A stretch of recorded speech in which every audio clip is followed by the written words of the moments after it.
Settle into the sleepy mind channel. Today we will explore Glacier National Park, a vast and rugged wilderness in northwestern Montana, where mountains rise sharply along the border of the United States and Canada, and where the landscape still carries the visible imprint of ancient ice. This is not a quiet or static place, even though it may appear that way at first glance. Every valley, every ridge, and every lake has been shaped by forces that moved slowly, but with immense power. Thousands of years ago, massive glaciers covered this entire region, some stretching hundreds of feet thick, grinding across the land and carving it into the forms that remain today. What you see now is the result of that motion, preserved in rock and water, long after the ice itself has begun to disappear. Glacier National Park covers more than 1 million acres of protected land. Within that space are over 700 miles of hiking trails, hundreds of lakes and mountain peaks that rise above 10,000 feet. The park sits along the northern edge of the Rocky Mountains, forming a natural boundary where different climates, ecosystems, and geological forces meet. It is also part of a much larger protected region.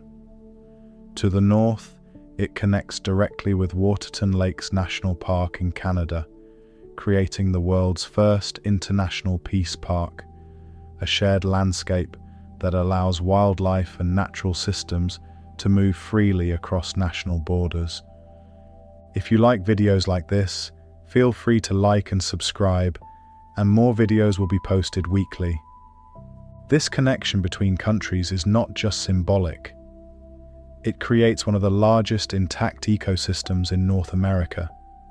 Animals such as grizzly bears, wolves, and elk move across this landscape without regard for political boundaries, following seasonal patterns that have existed for thousands of years.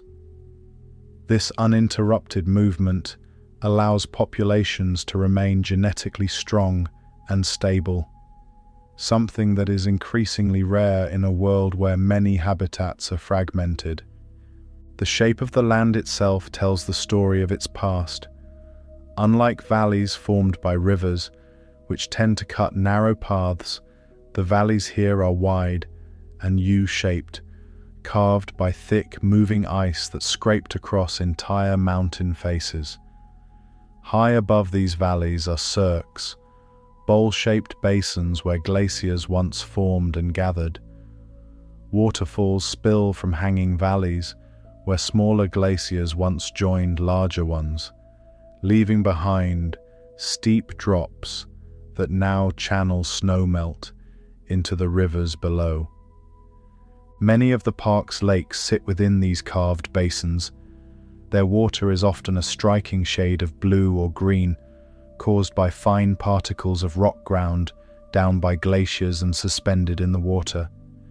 These particles scatter sunlight in a way that gives the lakes their distinctive color. Even in summer, the water remains extremely cold, fed by snowmelt and the last remaining ice fields high in the mountains. The Continental Divide runs directly through the park, splitting it into two very different environments. On the western side, moist air from the Pacific Ocean rises over the mountains, cooling as it climbs and releasing rain and snow. This creates dense forests filled with cedar and hemlock, where the ground is often damp and shaded. On the eastern side, the same air descends drier and warmer, producing open landscapes with grasslands and scattered pine forests. Within a relatively short distance, the environment shifts completely, creating a meeting point of ecosystems that rarely exist so close together. Because of this, Glacier contains an unusually high level of biodiversity. More than 1,000 plant species grow within the park, including alpine plants that are typically found much farther north in Arctic regions. These species survive here because of the cold, high elevation conditions that mimic the environments they once occupied more widely during the last ice age. As the climate warmed, they became isolated on mountaintops, remaining as living remnants of a colder world. Wildlife reflects this diversity as well. Large predators such as grizzly bears and wolves still roam the park, maintaining natural balance within the ecosystem. Their presence influences the behavior and population of other animals, from deer and elk to smaller mammals. This kind of intact predator-prey relationship is rare and signals that the ecosystem is functioning in a relatively undisturbed state. At the same time, smaller and more specialized species exist here, often unnoticed. In cold, fast-moving streams fed by glacier melt, insects such as stoneflies depend on near-freezing water temperatures to survive. These species are highly sensitive to change, and their presence serves as an indicator of environmental conditions. As temperatures rise and glaciers retreat, these habitats begin to shift, placing pressure on species that rely on them. Water flowing through glacier does not remain within its boundaries. The park sits at a point where water can travel toward 3 different ocean systems. Some rivers flow west toward the Pacific Ocean, others move east and south toward the Gulf of Mexico, and some flow north toward the Arctic.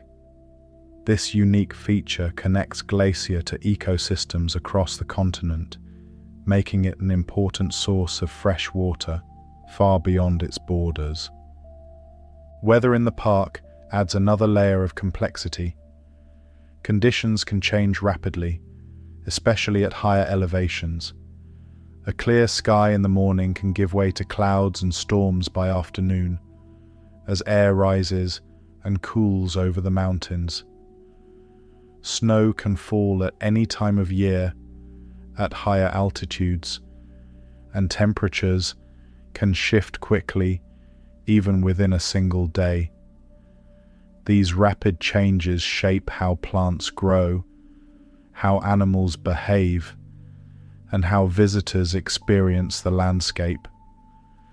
Despite its size and accessibility, much of Glacier remains undeveloped.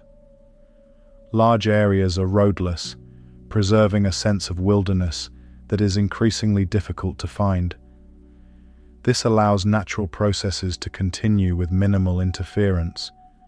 Animals move freely, vegetation grows according to seasonal cycles, and the land changes gradually through erosion, weather, and time. But this landscape is not frozen in place. Over the past century, temperatures have risen, and the glaciers that once defined this region have been steadily shrinking. Where dozens of glaciers once existed, many have disappeared entirely, and others have been reduced to small remnants. This change is visible, measurable, and ongoing.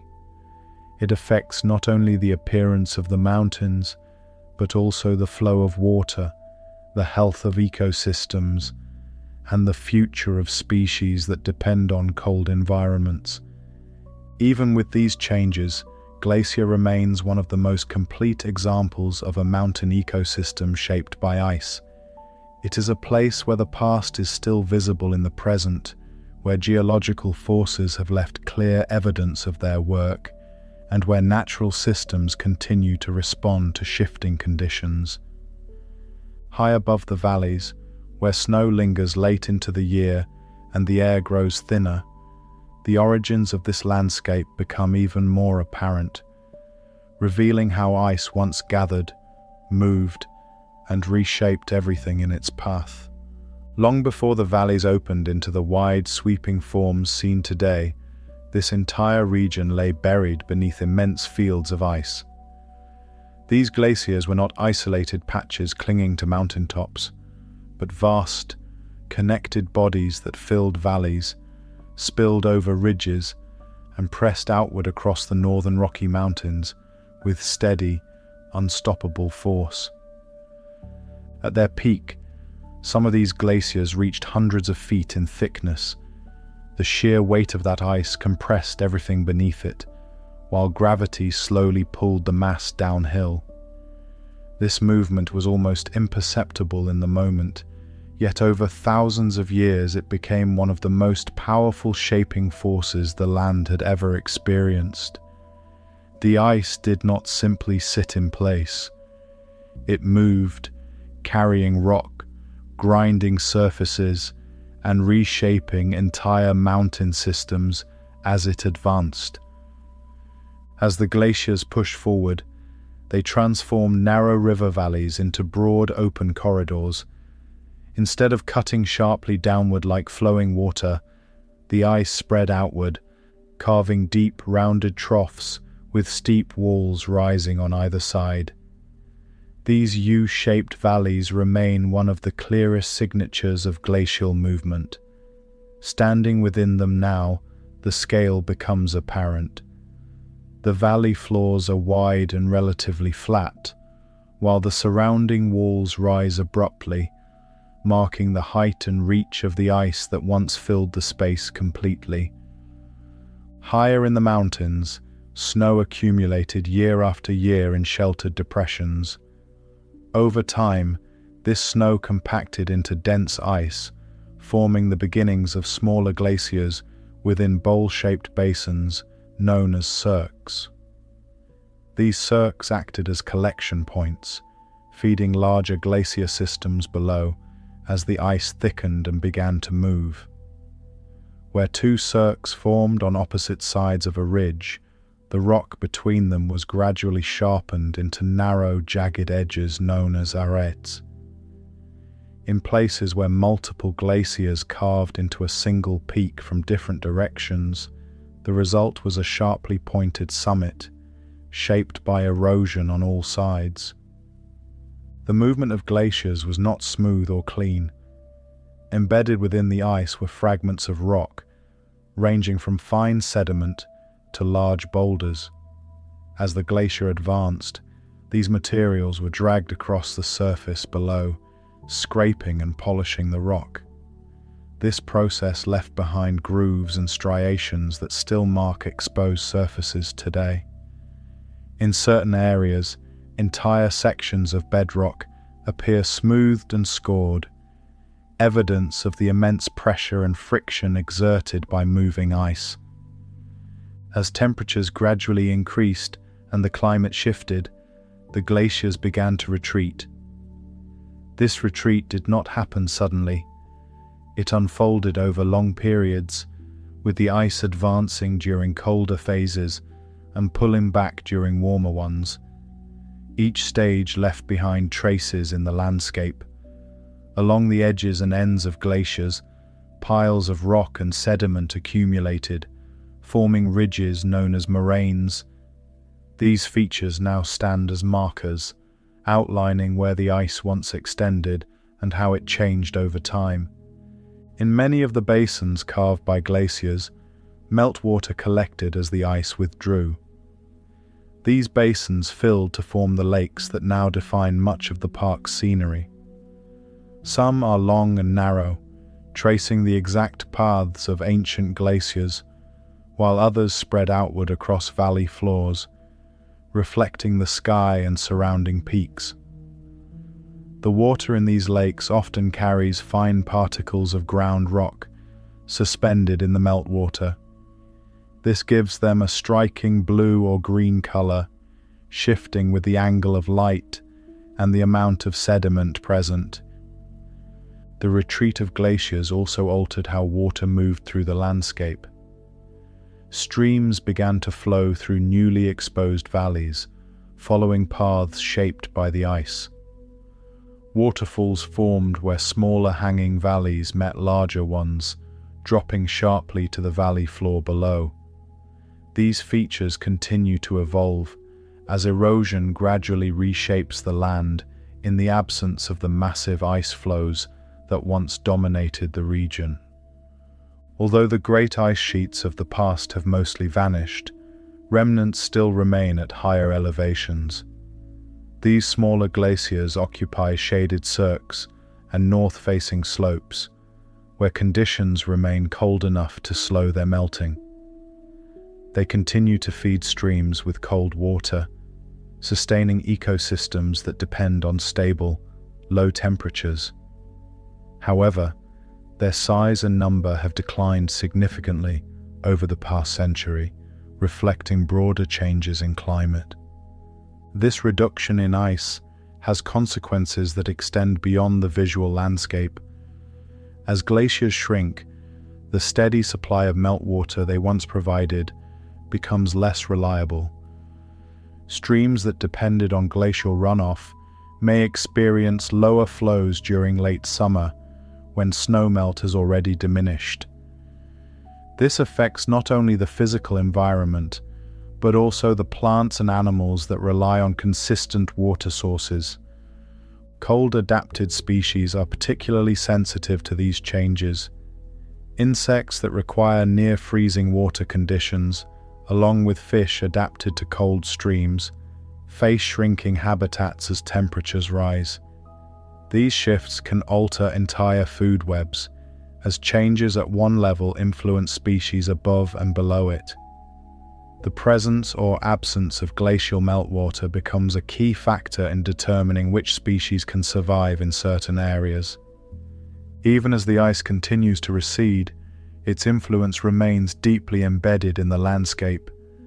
The shapes carved by glaciers determine how water flows, where soil collects, and which areas support vegetation. Valleys guide movement, both for animals and for weather systems. The legacy of the Ice Age continues to shape every aspect of the environment, long after the glaciers themselves have diminished. Across the park, the evidence of this transformation is visible in every direction.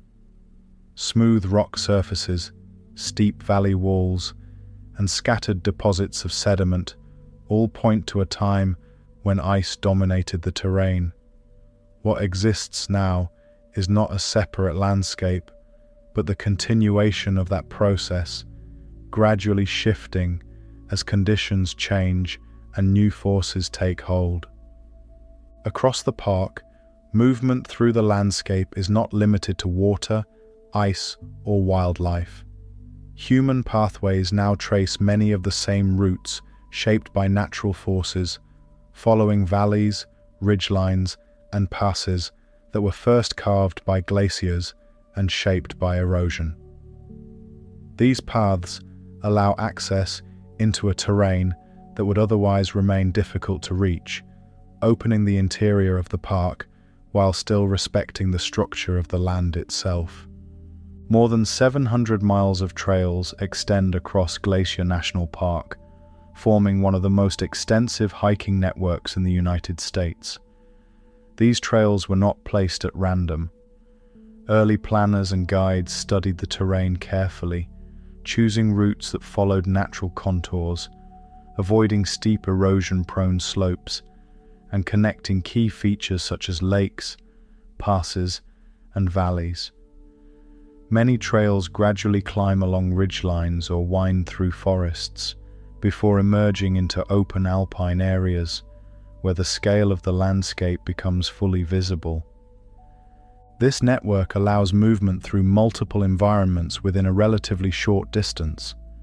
A single trail may begin in dense forest, where tall trees filter light and the ground remains cool and shaded, then rise into subalpine meadows filled with seasonal wildflowers, and finally reach exposed ridges where only low-growing plants can survive against wind and cold.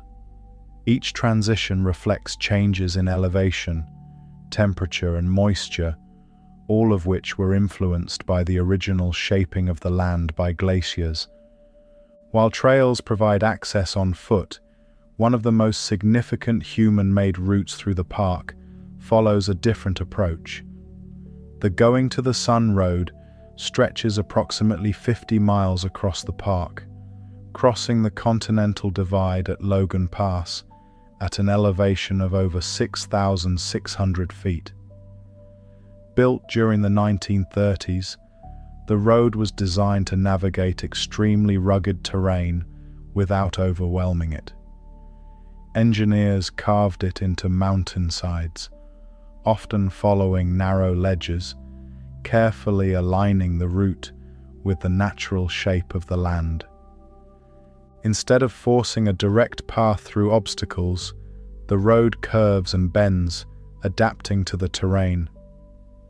This design reduces the need for large-scale blasting or reshaping of the mountains, allowing the road to exist within the landscape rather than dominate it.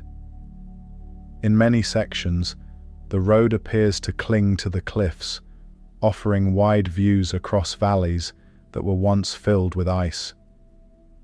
From these vantage points, the full scale of glacial carving becomes clear, with U-shaped valleys stretching into the distance and peaks rising sharply above them. The road reaches its highest point at Logan Pass, where the Continental Divide separates water flowing in different directions across the continent. At this elevation, the environment changes noticeably. Trees become sparse, replaced by alpine vegetation, adapted to shorter growing seasons and harsher conditions. Snow often lingers here well into summer, and even during warmer months, temperatures remain lower than in the valleys below. This route transformed access to the park. Before its construction, reaching the interior required days of travel on foot or horseback. With the road in place, visitors could move across the park within hours, experiencing multiple landscapes in a single journey. This increased accessibility allowed more people to see the park, but it also introduced new challenges in balancing visitation with preservation. Managing this balance requires careful control. Vehicle access along parts of the road is limited during peak seasons to reduce congestion and environmental impact. Shuttle systems help decrease traffic, and certain areas are monitored closely to prevent damage from overuse. The goal is to maintain access while protecting the features that make the park unique. The trails and road together form a system that mirrors the natural pathways of the landscape. Valleys guide both water and human movement. Passes that once directed glacial flow now serve as crossing points for hikers and vehicles. The same forces that shape the terrain continue to influence how it is experienced. Seasonal changes affect these routes as well. Snow accumulates deeply during winter, especially at higher elevations. Each year, crews work to clear the Going to the Sun road, often cutting through walls of snow to reopen the pass. The timing of this process depends entirely on weather conditions. Heavy snowfall can delay access well into early summer, while lighter winters allow earlier openings. This variability reflects the continuing influence of climate on the park's accessibility. Trails also shift over time. Landslides, erosion, and changing water flow can alter existing paths, requiring rerouting or reinforcement. Park staff monitor these conditions, maintaining the trail system while allowing natural processes to continue. In some cases, sections are intentionally left to recover, redirecting use to protect sensitive areas. Despite the presence of these routes, large portions of the park remain difficult to reach. Many areas require long backcountry travel, preserving a sense of isolation and limiting human impact. This ensures that while access exists, it does not extend everywhere, allowing wildlife and ecosystems to function without constant disturbance. Movement through Glacier National Park, whether by foot or along the road, reveals the relationship between human design and natural form. Every path follows the logic of the land, shaped by forces far older than any constructed route. The experience of traveling through the park becomes a continuation of those patterns, guided by valleys, ridges, and passes that were first defined by ice. As elevation increases and the land narrows toward the continental divide, the contrast between different sides of the mountains becomes more pronounced, revealing how a single ridge can separate entirely different climates and ecosystems within the same landscape. Along the high spine of the mountains, a line runs through Glacier National Park that divides far more than elevation. This is the continental divide, a ridge that separates entire climate systems and directs the movement of air, water, and life across the landscape. At places like Logan Pass, this divide becomes visible not only as a geographic boundary, but as a transition point where conditions shift in ways that can be felt within a short distance. Air moving inland from the Pacific Ocean carries moisture toward the mountains. As it reaches the western slopes of the divide, it is forced upward. Rising air cools, and as it cools, it releases that moisture in the form of rain or snow. This process creates a wetter environment on the western side of the park. Forests here are dense, with towering trees such as cedar and hemlock forming thick canopies that block much of the sunlight from reaching the ground. The forest floor remains damp, supporting mosses, ferns, and layers of undergrowth that thrive in these shaded conditions. Once the air crosses the divide, the situation changes. Having already released much of its moisture, the air descends along the eastern slopes, becoming warmer and drier as it drops in elevation. This creates a very different environment. Forests become more open, trees are spaced farther apart, and in some areas, grasslands begin to appear. Wind is more noticeable on this side, moving more freely across slopes that are less sheltered by dense vegetation. The difference between these two sides can be striking. On one side, the landscape feels enclosed and saturated, with deep greens and soft ground underfoot. On the other, it opens outward, with wider views, brighter light, and drier conditions. This contrast exists because of the way mountains influence air movement, creating what is known as a rain shadow effect. The divide acts as a barrier, shaping climate patterns that define the park's ecosystems. This separation of conditions allows Glacier National Park to contain a wide range of environments within a relatively small area. Moist western forests support species that are more commonly associated with coastal regions, while the eastern slopes host plants and animals adapted to drier, more continental climates. Between these zones, transitional areas emerge, where species from both sides can be found, increasing overall diversity. Elevation adds another layer to this complexity. As one moves upward from valley floors to alpine ridges, temperature decreases and growing seasons shorten. At lower elevations, forests dominate, with trees that can grow tall and dense. Higher up, these forests give way to subalpine zones, where trees become smaller and more widely spaced. Eventually, at the highest elevations, trees disappear entirely, replaced by alpine tundra, where only low-growing plants can survive the cold, wind, and limited soil. Because of these overlapping gradients of moisture and elevation, Glacier supports an unusually rich variety of plant and animal life. Species that typically exist hundreds of miles apart can be found within the same park, separated only by changes in height or position relative to the divide. This creates a layered ecosystem where each band of elevation and climate supports its own community, yet remains connected to those above and below it. Weather patterns within the park reflect this same complexity. Conditions can vary significantly over short distances. A storm moving in from the west may bring heavy rain to one side of the divide, while the eastern slopes remain relatively dry.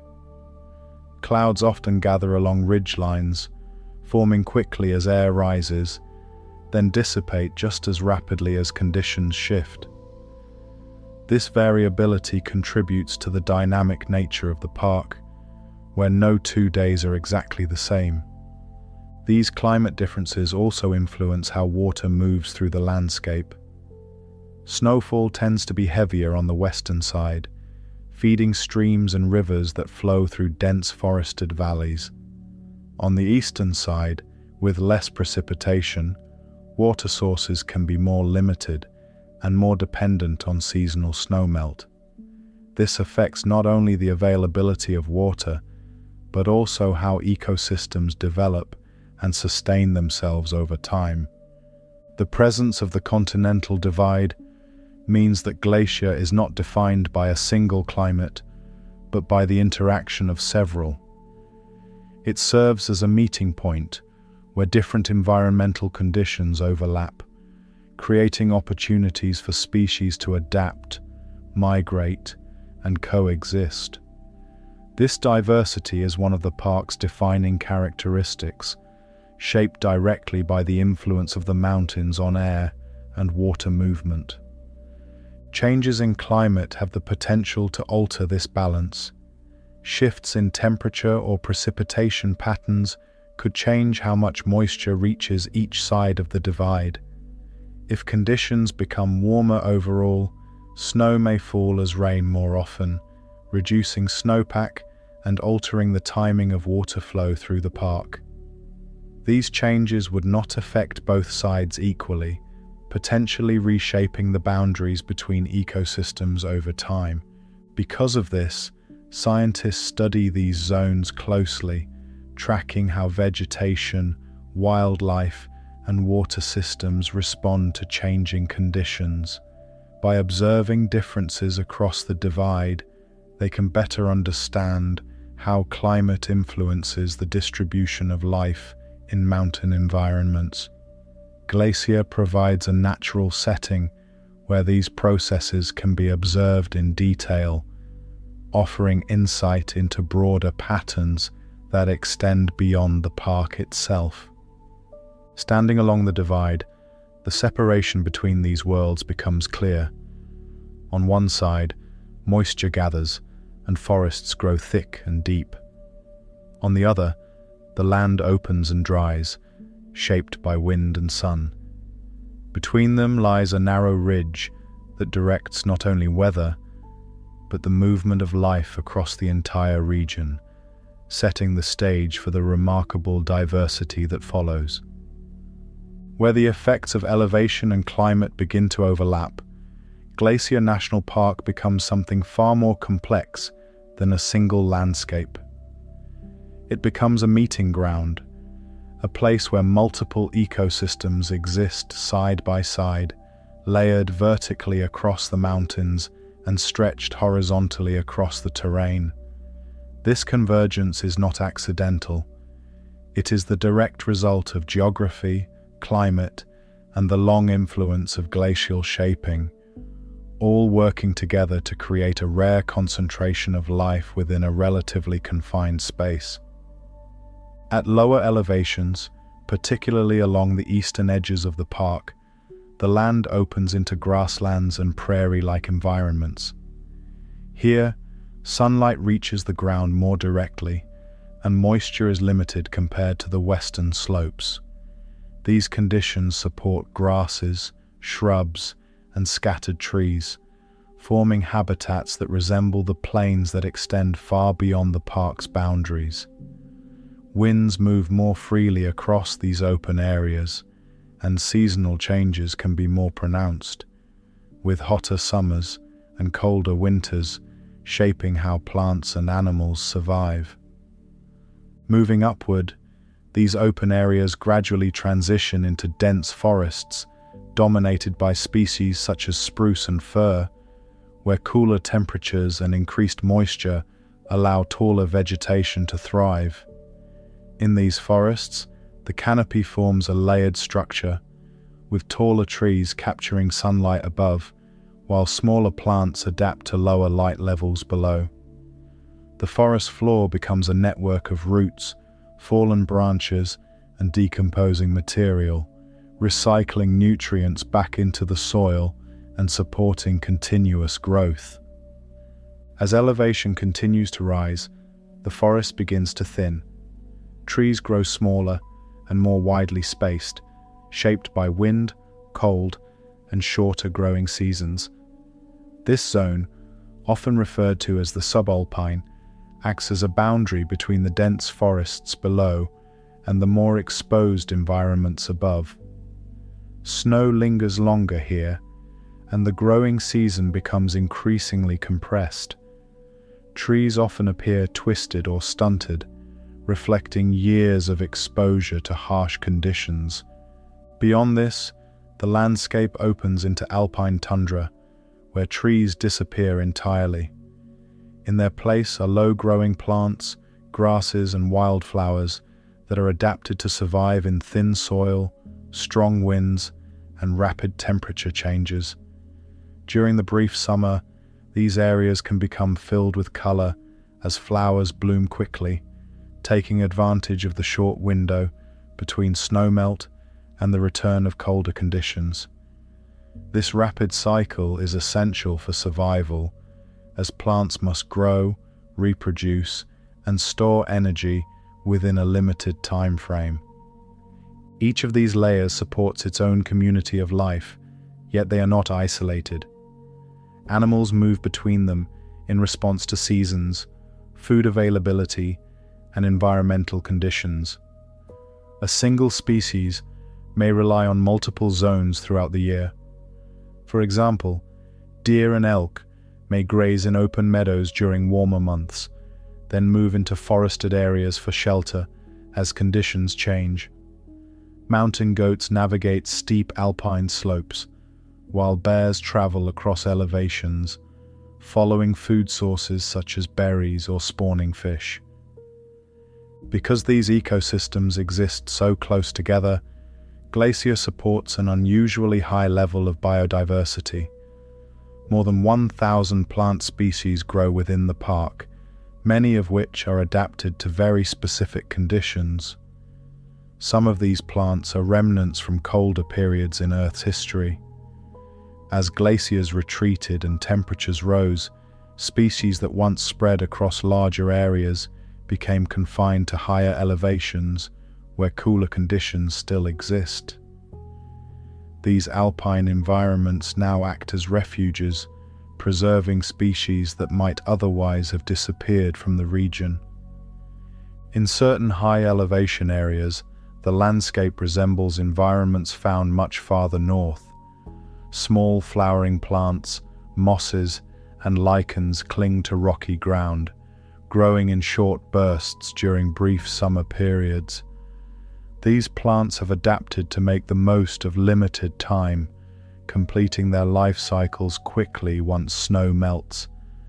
Their presence reflects a direct connection to past climates, offering a glimpse into conditions that were once more widespread across the continent. The diversity of plant life supports an equally diverse range of animals. Large mammals such as bears, wolves, and mountain goats move across the landscape, each occupying different niches within the ecosystem. Smaller mammals, birds, and insects fill in the spaces between, forming complex food webs that connect every level of the environment. Pollinators move between flowering plants, predators regulate prey populations, and scavengers recycle nutrients back into the system, ensuring that energy continues to flow through the ecosystem. This interconnected structure creates resilience. When one part of the system changes, others can adjust to compensate. If conditions in one elevation zone become less favorable, species may shift upward or downward, following suitable habitats. The vertical arrangement of ecosystems provides pathways for adaptation, allowing life to respond to environmental change without needing to leave the region entirely. However, this balance depends on the continued presence of all these layers. If warming temperatures push conditions beyond certain thresholds, some alpine species may find themselves with nowhere higher to go. As lower elevation species expand upward, they may compete with or replace those that are more specialized. These shifts can alter the composition of entire communities, changing how ecosystems function over time and affecting the relationships between species.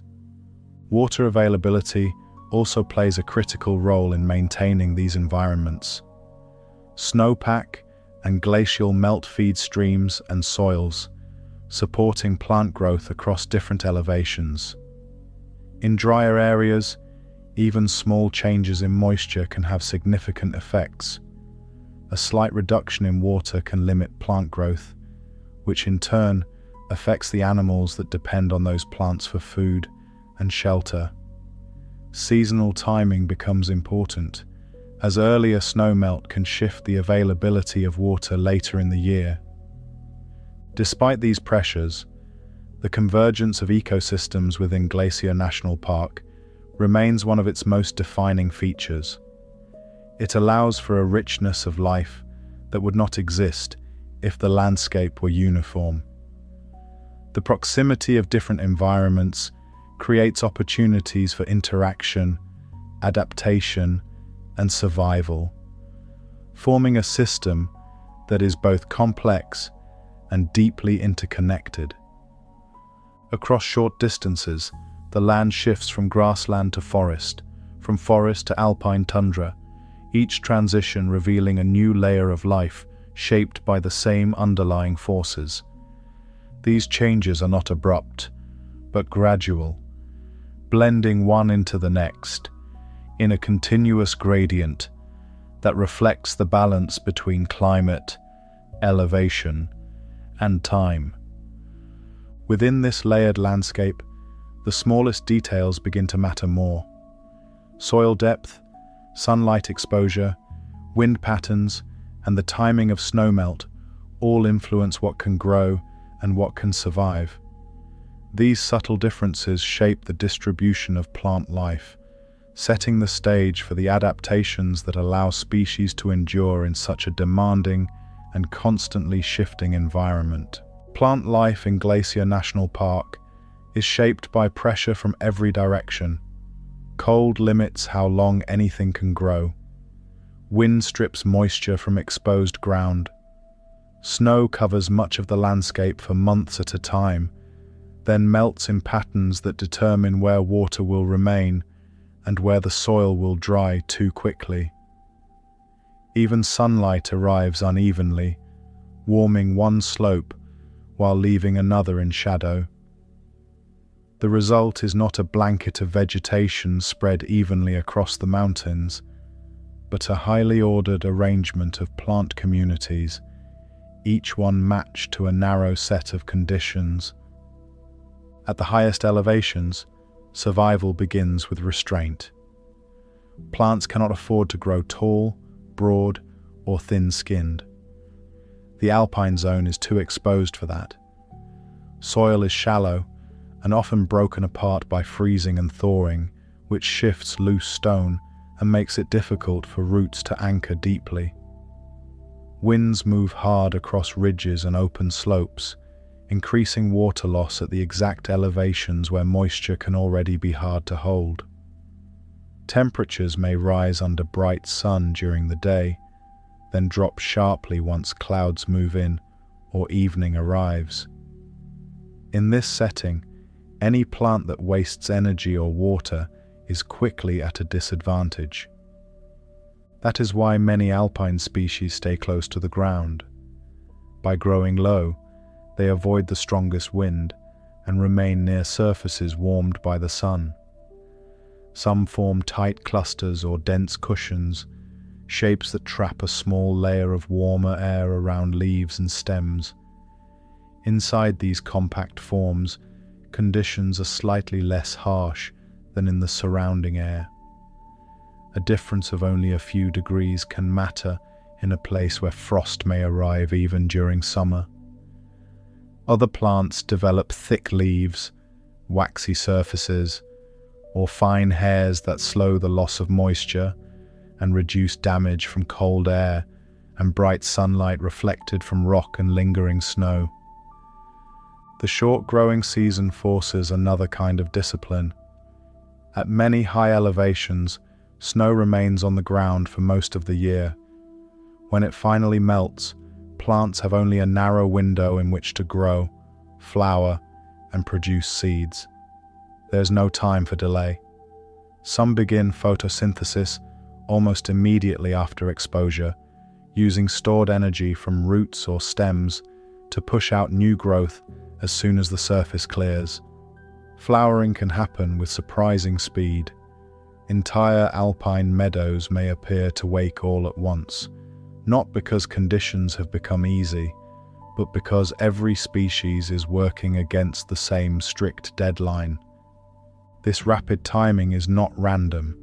Plants respond to temperature, moisture, and lengthening daylight with great precision. Snowmelt is especially important. If melt comes too late, the growing season becomes too short for successful reproduction. If it comes too early, the risk of frost remains high, and moisture may be gone before seeds mature. Many species are tuned to this balance. They are not just adapted to cold in a general sense. They are adapted to the exact rhythm of snow accumulation and snow retreat that has shaped these mountains over long periods of time. Lower down, conditions become less severe, but not simple. In the subalpine zone, deeper soil and somewhat longer growing seasons allow forests to develop, yet the environment still imposes strong limits. Spruce, fir, and other cold-tolerant trees dominate many of these elevations because they can withstand long winters and make use of brief summers. Growth remains slow. A tree may stand in place for decades, adding only small increments of wood each year. Its shape is often controlled by snow load, wind exposure, and the availability of moisture during summer.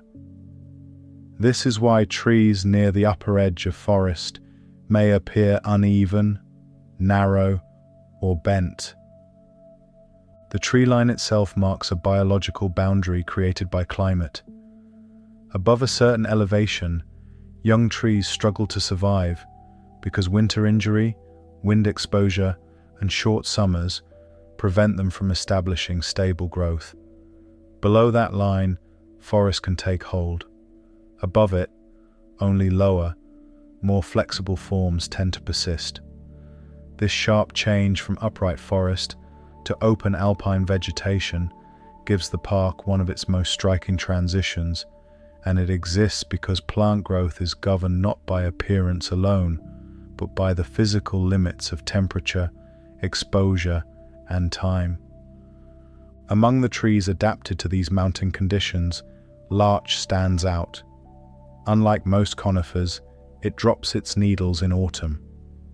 This is a useful strategy in a climate where frozen ground limits water uptake during winter. By shedding needles, the tree reduces water loss and lowers the risk of damage from heavy snow and extreme cold. When spring returns, it produces new needles quickly and resumes growth during the short season available. That cycle allows larch to endure conditions that would otherwise place year-round foliage at a disadvantage. Slope direction adds another layer of variation. South-facing slopes receive more direct sunlight, which warms the ground sooner and dries it more quickly. Plants growing there must tolerate greater moisture stress and wider temperature swings.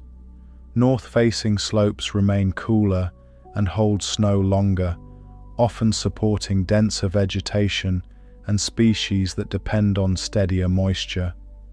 Two hillsides facing different directions may sit side by side and still support notably different plant communities.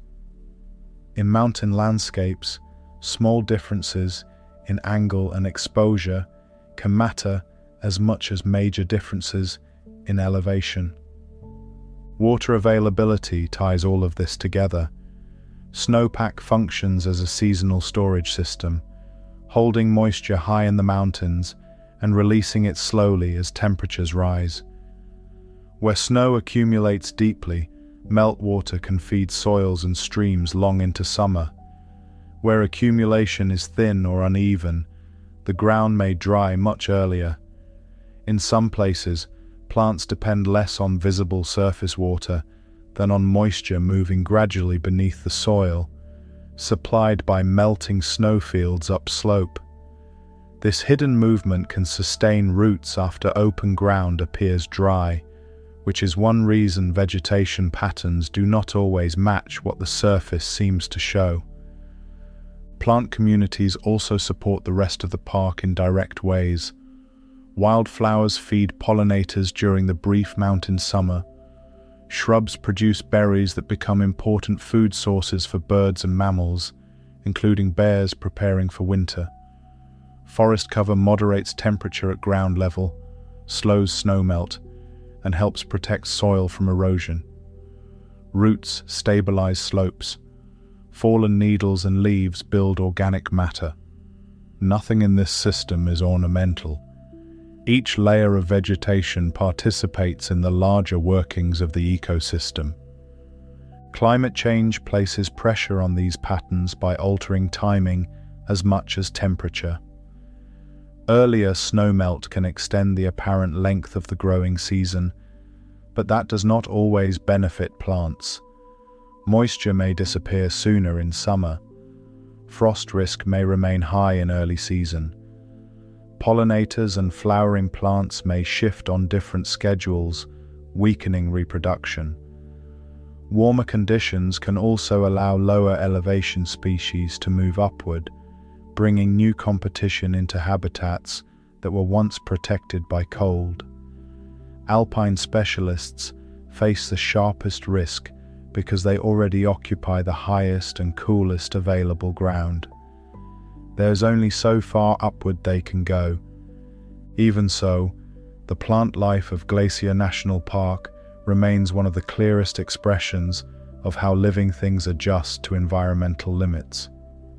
From forest floor mosses to wind-pressed alpine flowers, every species reveals a specific answer to the same mountain problem: how to grow where cold, time, water, and exposure are always in negotiation. Together, these plant communities create the base upon which the rest of the park depends, shaping food supply, habitat, soil stability, and the seasonal rhythm of life across the landscape. Above the forests and across the open slopes, where plant life thins and terrain becomes more exposed, animals move through Glacier National Park in patterns that reflect both opportunity and constraint. Their survival depends on the same forces that shape the land itself.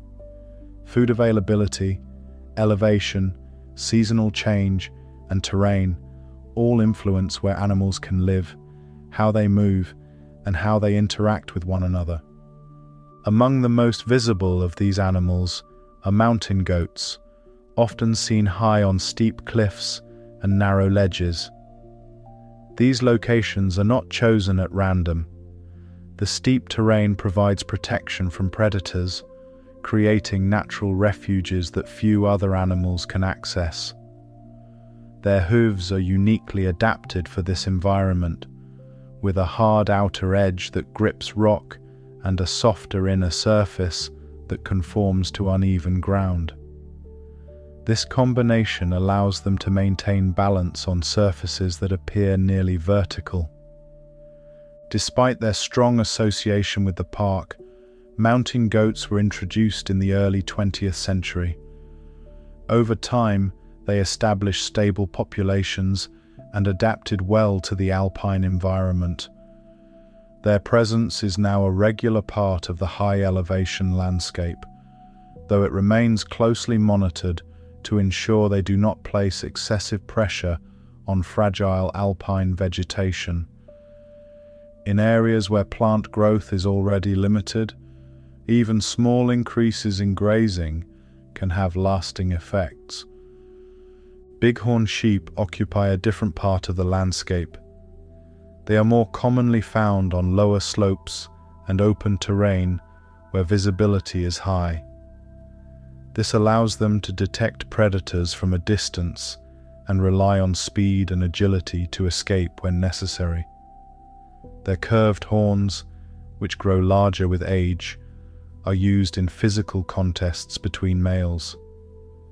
During these encounters, individuals may collide with significant force, yet their skull structure is adapted to absorb impact, reducing the risk of serious injury. Less visible, but equally significant, are animals such as the wolverine. These solitary mammals require large, undisturbed territories and are rarely seen due to their remote habitats. They are capable of traveling long distances across rugged terrain, often covering areas that extend well beyond the boundaries of the park. Their presence indicates a landscape that remains connected and largely intact, providing the space required for wide-ranging species to survive. Smaller mammals also play critical roles within the ecosystem. Pikas inhabit rocky alpine areas where they gather vegetation during the summer months and store it in sheltered locations. Unlike many animals in cold environments, they do not hibernate. Instead, they rely entirely on these stored food supplies to survive through winter. Their sensitivity to heat makes them particularly vulnerable to rising temperatures, as even short periods of excessive warmth can affect their ability to function. Marmots follow a different strategy. They feed heavily during the warmer months, building fat reserves that allow them to hibernate through long winters. Their burrows provide protection from both predators and extreme weather, creating stable environments beneath the surface. During summer, they are often seen resting on rocks or moving through open meadows, taking advantage of the limited time available for feeding and growth. Bird life within the park reflects the range of available habitats. Large birds such as eagles use rising air currents along mountain slopes to travel efficiently while searching for prey. Smaller birds move through forests and meadows, feeding on insects, seeds, and plant material. Many species migrate seasonally, linking Glacier to distant regions as part of broader ecological networks. Their presence changes throughout the year, adding variation to the sound and movement of the landscape. Insects, though less noticeable, form the foundation of many food chains. Pollinators support the reproduction of flowering plants, while aquatic insects provide a primary food source for fish and birds. Certain species are highly specialized, existing only within narrow environmental conditions. The meltwater stonefly, for example, depends on extremely cold, glacier-fed streams.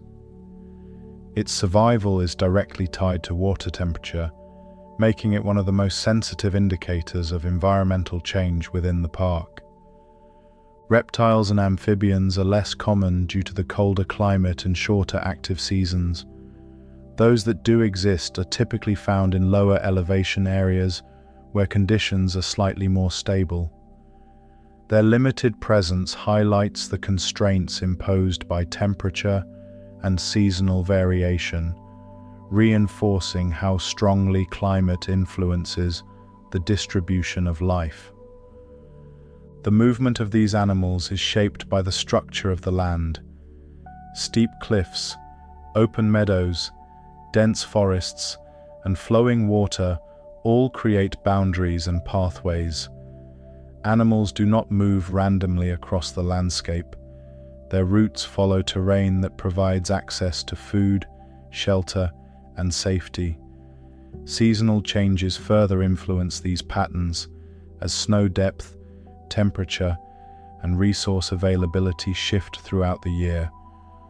As environmental conditions change, these patterns may begin to shift. Species adapted to cold environments face increasing pressure as temperatures rise. Others may expand into areas that were previously unsuitable, altering interactions between species. These changes can affect not only individual populations, but the balance of entire ecosystems. Despite these pressures, the range of wildlife within Glacier National Park continues to reflect a system shaped by natural processes. Each species occupies a position defined by its ability to adapt to specific conditions, contributing to a network of interactions that extends across the entire landscape. From the highest ridges to the lowest valleys, animal life remains closely tied to the forces that shape the land and continue to influence it.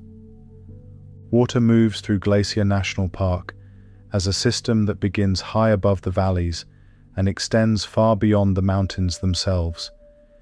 It does not remain confined to a single place. Instead, it flows continuously, linking snow, ice, lakes, streams, and rivers into a network shaped by both past glacial activity and present climate conditions.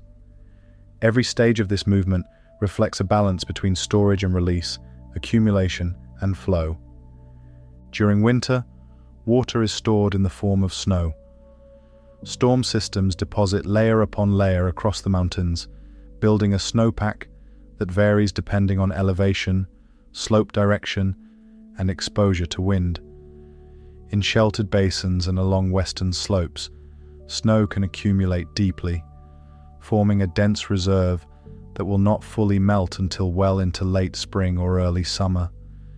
In contrast, exposed ridges and eastern slopes may hold far less snow, creating uneven patterns that influence how water will later move through the landscape.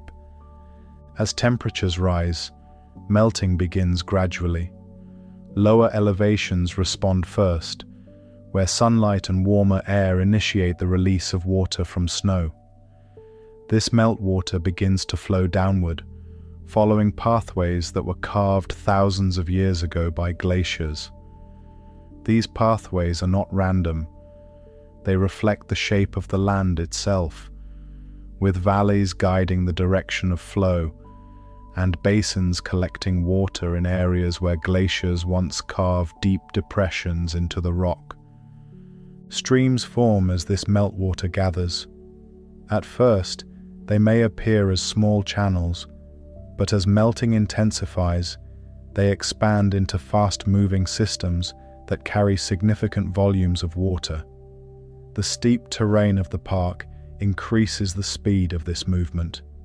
Water descends rapidly, flowing over rock and gravel, creating turbulence that mixes air into the water. This process increases oxygen levels, supporting aquatic life that depends on cold, oxygen-rich conditions. Many of these streams feed into lakes, which serve as temporary storage points within the larger system. These lakes vary widely in size and depth, depending on how they were formed. Some occupy long, narrow valleys that trace the path of ancient glaciers, while others sit in smaller, isolated basins high in the mountains. The clarity of these lakes is influenced by the absence of sediment from soil erosion, but where glacial melt is present, fine particles of rock remain suspended in the water. These particles, often referred to as glacial flour, interact with sunlight in a way that produces the distinctive colors seen in many of the park's lakes. Blue and green tones shift depending on the angle of light and the concentration of suspended material. This visual effect is not only aesthetic, it reflects the continued influence of glaciers, even as their size and number decline. Water leaving these lakes continues its journey through a network of connected streams and rivers. One of the most unique features of Glacier National Park is that this water does not flow toward a single destination. Instead, the park sits at a point where drainage divides direct water toward three separate ocean systems. Some water flows west toward the Pacific Ocean, some travels east and south toward the Gulf of Mexico, and some moves north toward the Arctic through Hudson Bay. This division is determined entirely by the shape of the land. Slight differences in elevation and slope direct water in completely different directions. A single ridge can separate flows that will eventually travel thousands of miles apart. Because of this, the park acts as a source region for multiple major river systems, connecting it to ecosystems far beyond its immediate boundaries. Seasonal changes strongly influence how this system behaves. During peak snowmelt, usually in late spring and early summer, water flow reaches its highest levels. Streams become more powerful, and rivers carry increased volumes of water downstream. As summer progresses and snow reserves diminish, flow begins to decrease. By late summer, some smaller streams may slow significantly, exposing sections of their beds and altering habitats for aquatic species. Temperature plays a critical role in these environments. Much of the water within the park remains cold throughout the year, particularly in areas fed directly by snowmelt or glacial runoff. This cold water supports species that are specifically adapted to low temperatures, including certain fish and aquatic insects. These organisms rely on stable conditions, making them sensitive to even slight increases in water temperature. Water also interacts with the landscape in less visible ways. Not all movement occurs on the surface. Some water seeps into the ground, moving slowly through soil and rock before emerging later as springs. These underground pathways help maintain moisture in areas where surface water may not be present, supporting plant life and contributing to the overall stability of the ecosystem. Waterfalls form where changes in elevation are abrupt, often marking the edges of hanging valleys created by glacial erosion. These features highlight the structure of the land, showing where ice once carved uneven surfaces that have not yet been smoothed by erosion.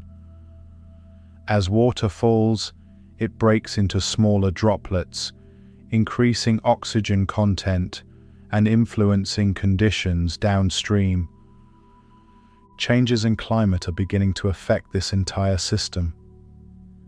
Earlier, snowmelt alters the timing of water flow, often shifting peak runoff earlier in the year. This can lead to reduced water availability later in the summer, when plants and animals still depend on consistent moisture.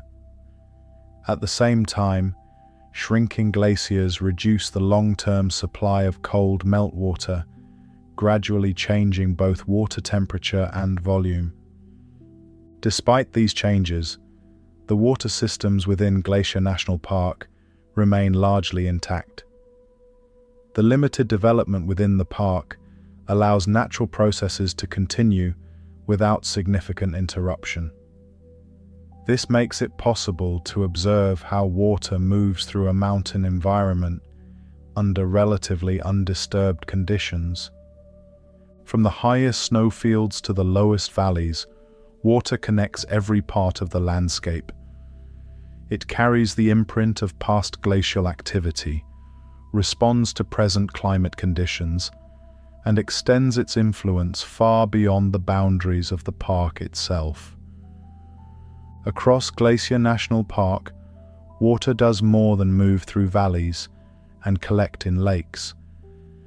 It connects directly to one of the most unusual geographic features in North America, a system where a single landscape sends water toward 3 different oceans.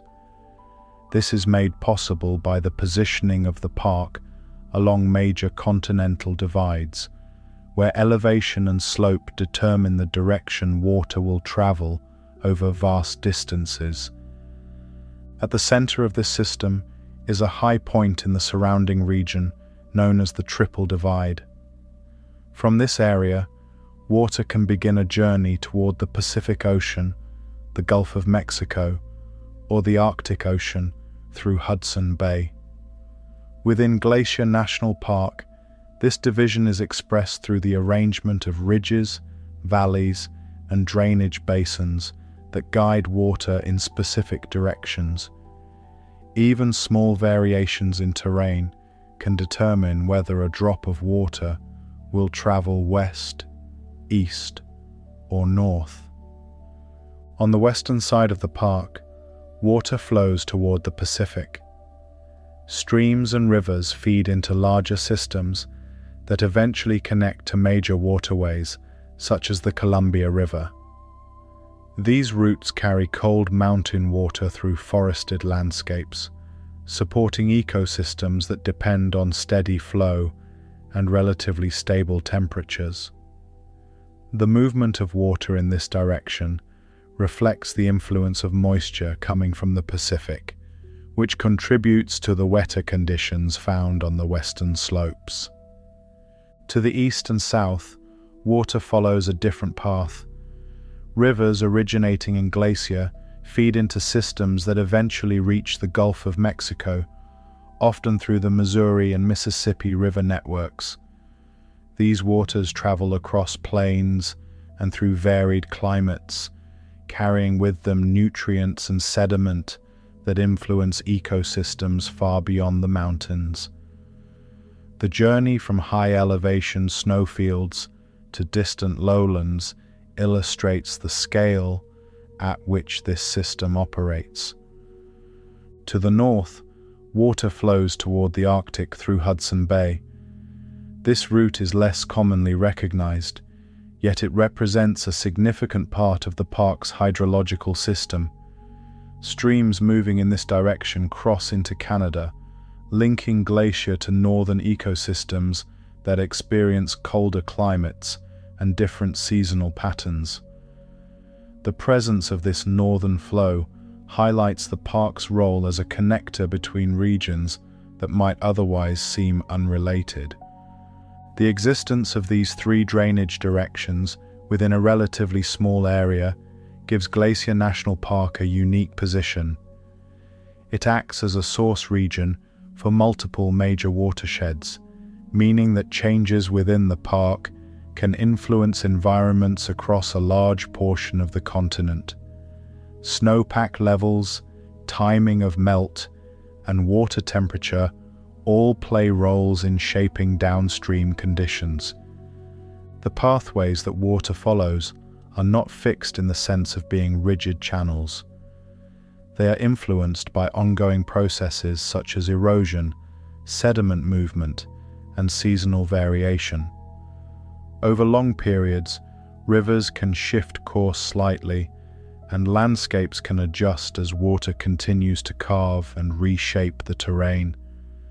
However, the overall structure defined by the divides remains consistent, guided by the underlying geology of the region. Water moving through these systems carries more than just volume. It transports nutrients, organic material, and fine sediment, all of which contribute to downstream ecosystems. In colder, faster-moving streams, sediment may remain suspended for longer periods, influencing water clarity and light penetration. In slower moving sections, sediment settles, creating different conditions that support varied forms of life. The timing of water movement is as important as its direction. During peak snowmelt, increased flow can reshape riverbanks, transport larger amounts of sediment, and expand aquatic habitats. Later in the season, reduced flow changes the structure of these habitats, affecting species that depend on consistent water levels. This variability is part of the natural cycle, but it is sensitive to changes in climate. As temperatures rise, shifts in snowpack and glacial melt alter how water enters these systems. Earlier melting can lead to earlier peak flows, followed by reduced water availability later in the year. This can affect not only local ecosystems within the park, but also regions far downstream that rely on consistent water supply. In this way, the park serves as both a source and an indicator, reflecting changes that extend beyond its boundaries. Despite these influences, the overall integrity of the system remains strong. The protected nature of the park limits human interference, allowing water to move according to natural processes. This makes Glacier an important reference point for understanding how large-scale watershed systems function when left largely undisturbed. The connection between land and water becomes especially clear when considering the distances involved. A single drop of water falling as snow on a mountain ridge may travel through multiple ecosystems, cross national borders, and eventually reach an ocean thousands of miles away. The direction it takes is determined in the moment it begins to move, guided by the slope beneath it and the structure of the land. This system reveals how closely linked different regions are, even when separated by great distances. What begins in the mountains does not remain there. It continues outward, carrying with it the influence of elevation, climate, and geology, shaping environments far beyond where it first formed. Weather in Glacier National Park does not follow a slow or predictable pattern. It shifts quickly, shaped by elevation, terrain, and the constant movement of air across the mountains. Conditions that seem stable in one moment can change within hours, creating an environment where temperature, wind, and precipitation are closely tied to the structure of the land itself. The primary driver of this variability is the park's mountainous terrain. As air moves across the region, it is forced upward by the slopes of the mountains. This upward movement causes the air to cool, and as it cools, moisture condenses into clouds and precipitation. On the western side of the park, where moist air from the Pacific arrives first, this process results in frequent rain and snow. Forests in this region reflect that moisture, with dense vegetation and consistently damp conditions. Once the air passes over the higher elevations and descends along the eastern slopes, it behaves differently. Having lost much of its moisture, the air becomes warmer and drier as it moves downward. This creates a noticeable contrast between the two sides of the park. While one side may be experiencing rainfall, the other can remain dry and relatively clear. These differences can occur simultaneously, even across short distances, highlighting how strongly the terrain influences weather patterns. Elevation adds another layer of complexity. Higher areas experience lower temperatures, stronger winds, and greater exposure to changing conditions. Snow can fall at these elevations even during summer months, particularly during sudden storms. At lower elevations, temperatures are generally milder, but still subject to rapid shifts depending on cloud cover and air movement. This variation means that weather conditions can differ dramatically within a single day and across relatively small areas. Wind plays a significant role in shaping these changes. As air moves through mountain passes and valleys, it can accelerate, creating localized areas of strong gusts. These winds influence temperature by either bringing in cooler air from higher elevations or warmer air from lower regions. They also affect how moisture is distributed, sometimes clearing clouds quickly or contributing to the formation of new weather systems. The interaction between sunlight and cloud cover further influences conditions. Clear skies allow for rapid warming during the day, especially in open areas exposed to direct sunlight. However, once the sun sets or clouds move in, temperatures can drop quickly. This rapid change is a defining feature of mountain climates, where heat is not retained in the same way as in lower, more stable environments. Seasonal patterns provide a broader structure to these daily variations. Winters are long and characterized by heavy snowfall, particularly at higher elevations. Snow accumulates over months, forming the snowpack that will later feed the park's water systems. Spring brings gradual warming, but conditions can remain unstable, with alternating periods of snow, rain, and clear skies. Summer offers the most consistent access to the park, yet even during this time, afternoon storms can develop quickly, especially at higher elevations. These summer storms often form as warm air rises during the day, creating instability in the atmosphere. Clouds build over mountain peaks, sometimes developing into thunderstorms that bring rain, wind, and sudden drops in temperature. These events can be brief, but their intensity highlights how quickly conditions can change. By evening, skies may clear again, returning to calm conditions after a period of rapid activity. Autumn marks a transition back toward colder conditions. Temperatures begin to drop.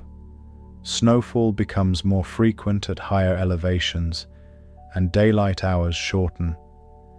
Vegetation responds to these changes, with trees such as larch shifting color before shedding needles. This period reflects a gradual shift rather than an abrupt change, as the park moves toward the longer, colder winter season. Weather influences every aspect of the park's ecosystems. Plant growth depends on the timing and amount of precipitation, while animals adjust their behavior based on temperature and seasonal conditions. Snowpack determines water availability, and sudden storms can alter movement patterns for both wildlife and visitors. The unpredictability of weather requires constant adaptation, reinforcing the connection between climate and survival. Changes in climate are beginning to affect these patterns. Warmer temperatures have introduced shifts in seasonal timing, with earlier snowmelt and occasional increases in summer heat. While rapid weather changes remain a defining characteristic, the baseline conditions around which they occur are gradually shifting. This can influence everything from water availability to the distribution of plant and animal species. Despite these changes, the fundamental relationship between terrain and weather remains unchanged. Mountains continue to shape the movement of air, directing where moisture falls and how temperatures fluctuate. The result is a landscape where weather is not a background condition, but an active force that shapes the environment from moment to moment. Across Glacier National Park, The interaction between land and atmosphere creates a system that is constantly in motion. Clouds form, winds shift, temperatures rise and fall, and precipitation moves across the terrain in patterns defined by elevation and geography. This continuous change reinforces the dynamic nature of the park, where conditions are never fixed and always responding to the forces that move through it. Seasonal change in Glacier National Park follows a cycle defined by accumulation, release, and transition. At the center of this cycle is snowpack, the stored water that builds through winter and sustains much of the park's ecosystems long after temperatures begin to rise. The timing, depth, and distribution of this snow determine how water moves, how plants grow, and how animals respond throughout the year. This cycle does not operate as a simple sequence. Each phase overlaps with the next, creating a continuous system rather than separate seasons.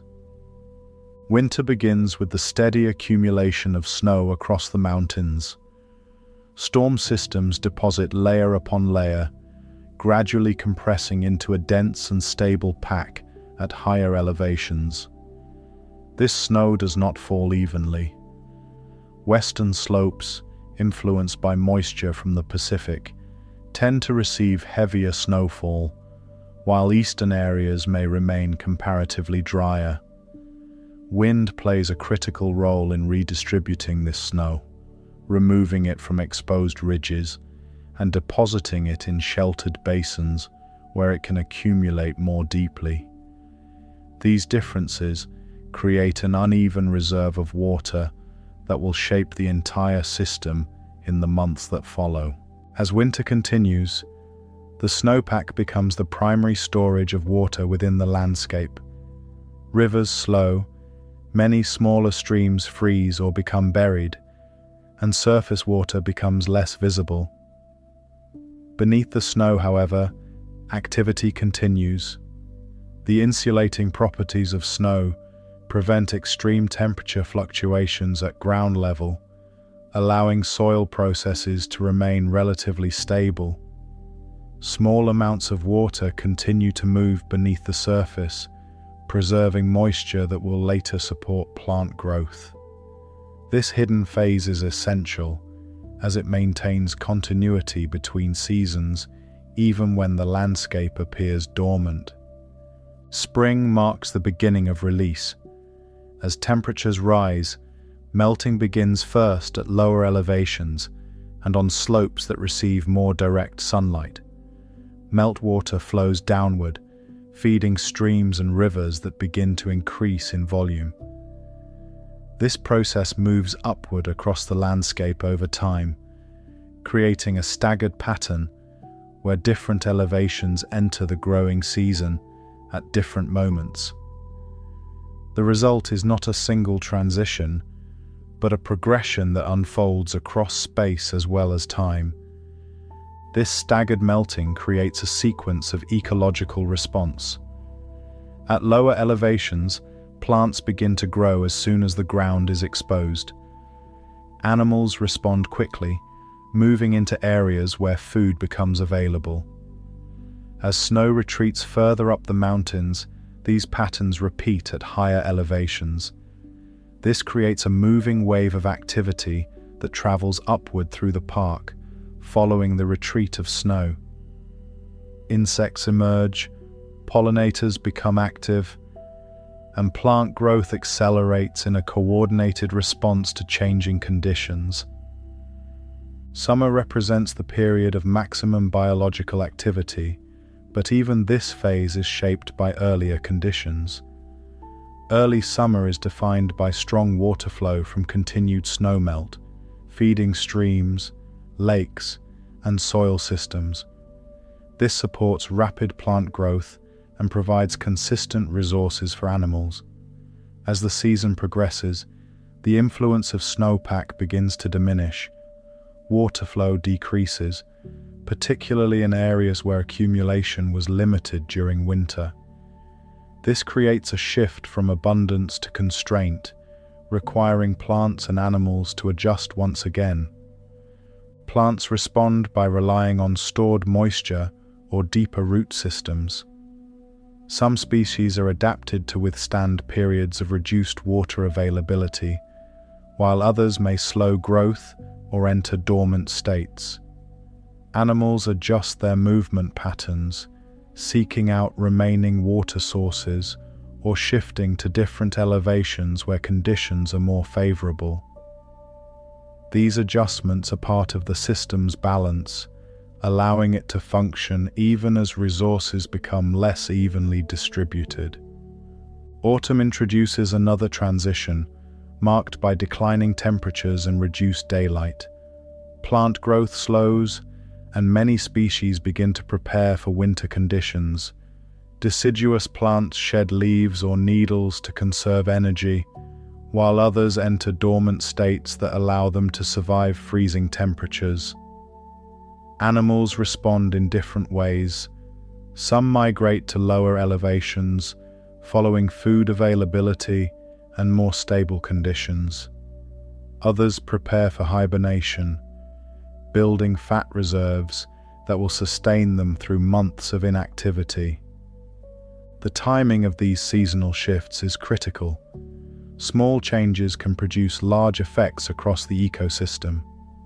If snow melts earlier than expected, plants may begin growing sooner, but this does not always align with pollinator activity or stable weather conditions.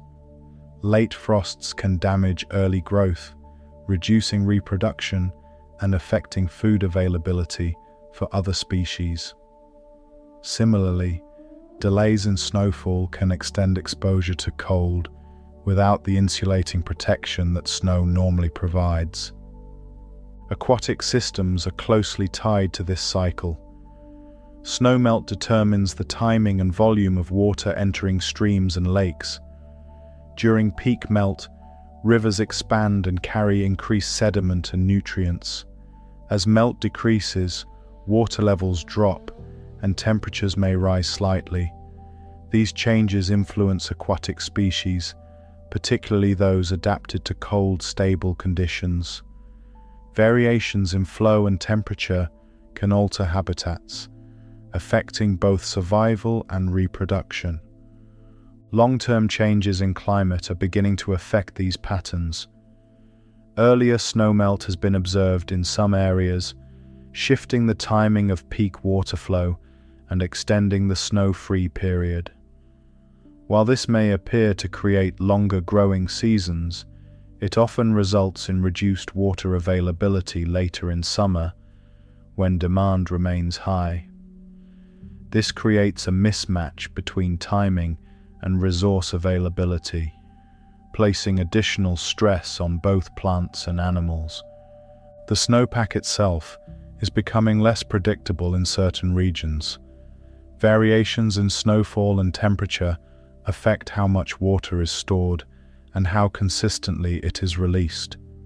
This introduces uncertainty into a system that has historically relied on relatively stable seasonal rhythms. Species that are closely adapted to these rhythms may find it more difficult to adjust as conditions continue to shift. Despite these changes, the seasonal cycle remains the underlying structure of life in Glacier National Park. Snow accumulates, melts, and returns, driving the processes that sustain the ecosystem. Each phase influences the next, creating a continuous pattern that connects winter, spring, summer, and autumn into a single, repeating system. Across the landscape, the timing of snow, the flow of water, and the response of living systems remain closely linked. These connections define how the park functions, shaping everything from plant growth to animal movement, and reinforcing the role of seasonal change as one of the most important forces in this environment. Across Glacier National Park, vast areas of land remain largely untouched by roads and permanent development. forming one of the most intact wilderness systems in the northern Rocky Mountains. This condition is not accidental. It is the result of long-standing protection, geographic difficulty, and deliberate management choices that have limited large-scale human alteration. The outcome is a landscape where natural processes continue to operate with minimal interruption, allowing ecosystems to function in ways that closely resemble their original state. Large sections of the park are designated as roadless terrain. Outside of a few primary routes and developed areas, much of the land can only be reached on foot or not at all. This absence of infrastructure has significant consequences.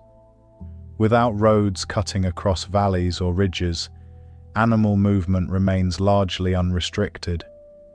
Species that require large territories, such as grizzly bears and wolves, can travel across the landscape following natural patterns of migration, hunting, and seasonal change. The continuity of this terrain creates what is often described as a connected habitat. Rather than existing as isolated pockets, ecosystems within the park link together across elevation and distance. Forests transition into alpine zones, valleys connect to ridgelines, and water systems flow uninterrupted through multiple environments. This connectivity supports genetic diversity among animal populations, as individuals are able to move, interact, and reproduce across a broad area without encountering significant barriers. This uninterrupted space also influences how animals behave. In landscapes where development is extensive, wildlife often alters movement patterns to avoid roads, noise, and human presence. In Glacier, many species continue to follow routes shaped primarily by terrain and resource availability, rather than by avoidance of human activity. This allows behaviors to remain closer to their natural form, providing insight into how ecosystems function under relatively undisturbed conditions. The absence of development also affects plant communities. Without large-scale clearing, construction, or fragmentation, vegetation patterns remain governed by climate, soil, and elevation, rather than by human alteration. Forests grow and regenerate according to natural cycles, including disturbances such as fire, disease, and weather events. These disturbances are not removed from the system. Instead, they are part of the process that maintains ecological balance over time. Fire, for example, plays a role in renewing certain plant communities. While it may appear destructive in the short term, it clears accumulated material, returns nutrients to the soil, and creates conditions for new growth. In a largely intact wilderness, fire can function as part of the natural cycle rather than as an uncontrolled threat. Management strategies often reflect this understanding, allowing some natural fires to burn under controlled conditions when they do not pose a risk to surrounding areas. Water systems also benefit from the lack of development. Streams and rivers flow without major alteration, maintaining natural patterns of erosion, sediment movement, and seasonal variation. Wetlands and riparian zones develop in response to water availability rather than engineered control. This allows aquatic ecosystems to remain stable, supporting species that depend on consistent conditions. The scale of this wilderness extends beyond the boundaries of the park itself. Glacier is part of a larger network of protected and undeveloped lands that include national forests and conservation areas. Together, these regions form a corridor that allows wildlife to move across a much larger landscape. This broader connectivity is essential for species that require extensive ranges, as it prevents isolation and supports long-term population stability. Maintaining this level of intact habitat requires ongoing management. While the goal is to preserve natural conditions, the presence of visitors introduces potential impacts. Trails must be maintained to prevent erosion, and access is sometimes limited in sensitive areas to reduce pressure on fragile environments. Regulations are designed to balance access with preservation, ensuring that the wilderness character of the park is not compromised over time. Noise and light are also factors considered in maintaining this environment. With limited infrastructure, the park retains relatively low levels of artificial sound and light, preserving conditions that are important for both wildlife and the human experience. Many species rely on natural soundscapes for communication, while darkness supports nocturnal activity. These less visible aspects of the environment are part of what defines the park's wilderness quality. Changes in climate introduce new challenges to maintaining intact systems. As temperatures shift, species may move into new areas, altering existing patterns of interaction. Increased frequency of certain disturbances, such as drought or fire, may also influence how ecosystems develop. Management approaches must adapt to these changes while still preserving the underlying goal of minimal intervention. Despite these challenges, Glacier National Park continues to function as a largely continuous natural system. The absence of extensive development allows ecological processes to operate across large areas without interruption. This provides not only a refuge for wildlife, but also a reference point for understanding how ecosystems behave when left largely intact. The experience of this wilderness is defined not only by what is present, but by what is absent. There are few signs of permanent human alteration across much of the park. Movement follows natural paths, shaped by elevation and terrain rather than constructed routes. Sound is dominated by wind, water, and wildlife rather than machinery. Light fades naturally with the setting sun, revealing conditions that have existed long before modern development. Across this landscape, the continuity of wilderness supports a system where change occurs gradually and according to natural forces. Forests grow, burn, and regenerate. Animals move, reproduce, and adapt. Water flows, reshaping the land over time. These processes continue without interruption, maintaining the balance that defines Glacier National Park as one of the most intact ecosystems in the region. Glacier National Park does not function as an isolated landscape. Its boundaries, while clearly defined on maps, do not limit the movement of wildlife or the processes that shape the ecosystem. Beyond its northern edge, the land continues into Waterton Lakes National Park, forming a continuous stretch of protected terrain that extends across the international border between the United States and Canada. Together, these connected areas create what is known as the Waterton Glacier International Peace Park, a region where ecological systems operate across political boundaries without interruption. This connection exists because of geography. The Rocky Mountains continue northward without regard for borders, carrying with them the same valleys, ridgelines, and watersheds that define Glacier itself. When protections were established on both sides, they preserved not just individual parks, but an entire system. The result is a landscape where movement is determined by terrain and climate rather than by human-defined limits. Wildlife depends on this continuity, Many species within Glacier require large territories that extend far beyond the park's borders. Grizzly bears, wolves, and wolverines move across wide areas in search of food, mates, and seasonal habitat. These movements are not occasional, they are essential. Without access to a larger connected landscape, populations would become isolated, reducing genetic diversity and increasing vulnerability to disease and environmental change. The absence of physical barriers allows animals to move freely between glacier and surrounding regions.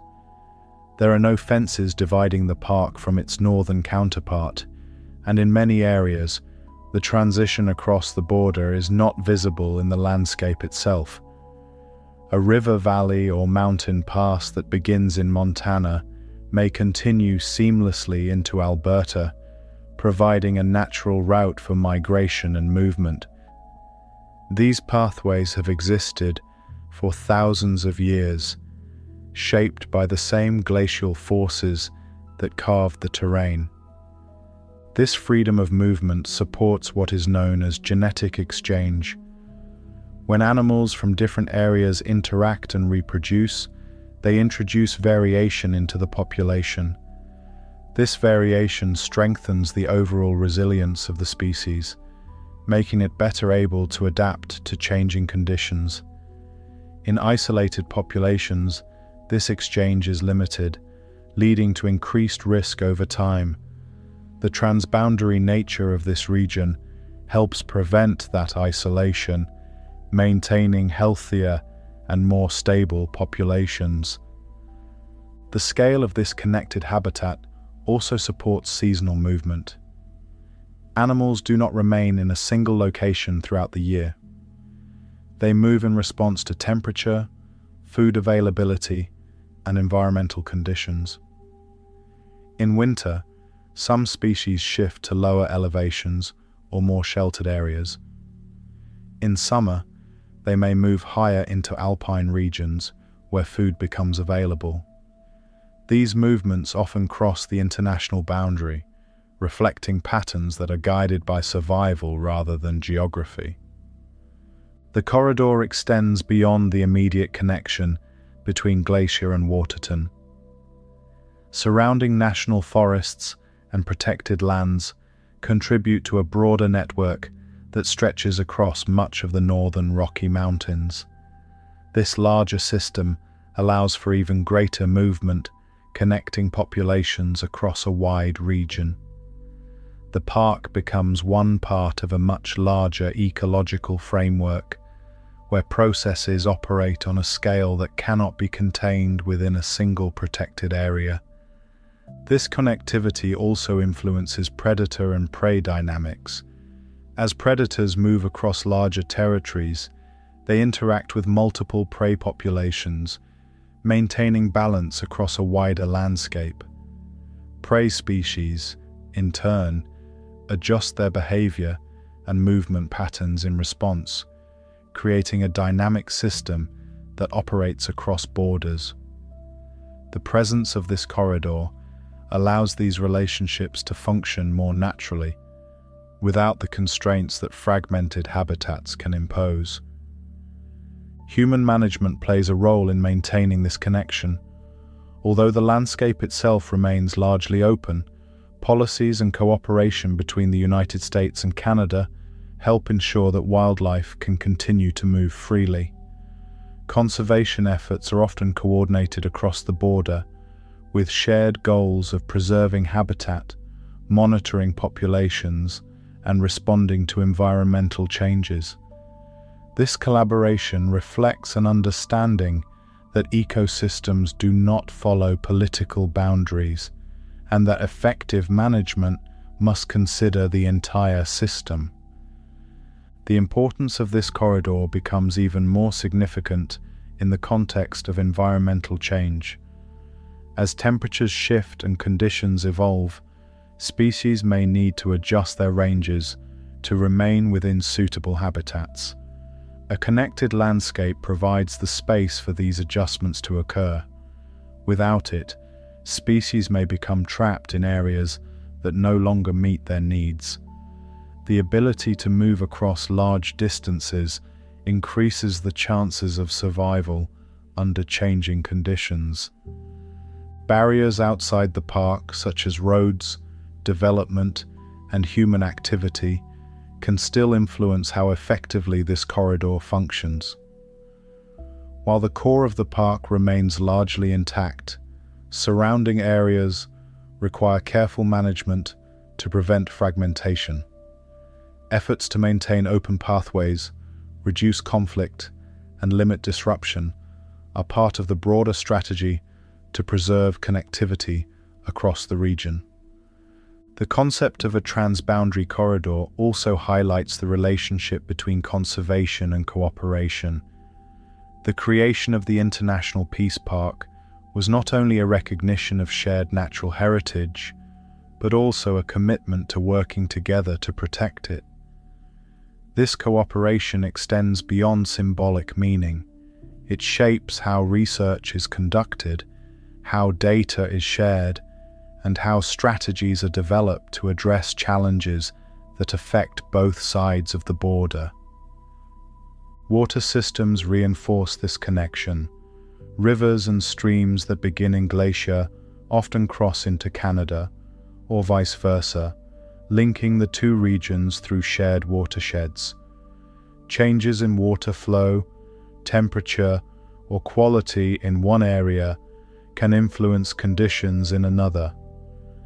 This further emphasizes the need to view the landscape as a single, interconnected system rather than separate parts. Across this extended region, the movement of animals, water, and ecological processes reflects a continuity that predates modern boundaries. The land functions as a whole, shaped by forces that operate at scales larger than any one park. Glacier National Park serves as a central component of this system, but its full significance emerges only when viewed in connection with the surrounding landscape. From mountain passes to river valleys, the pathways that cross this region allow life to move, adapt, and persist. These routes are not defined by lines on a map, but by the structure of the land itself.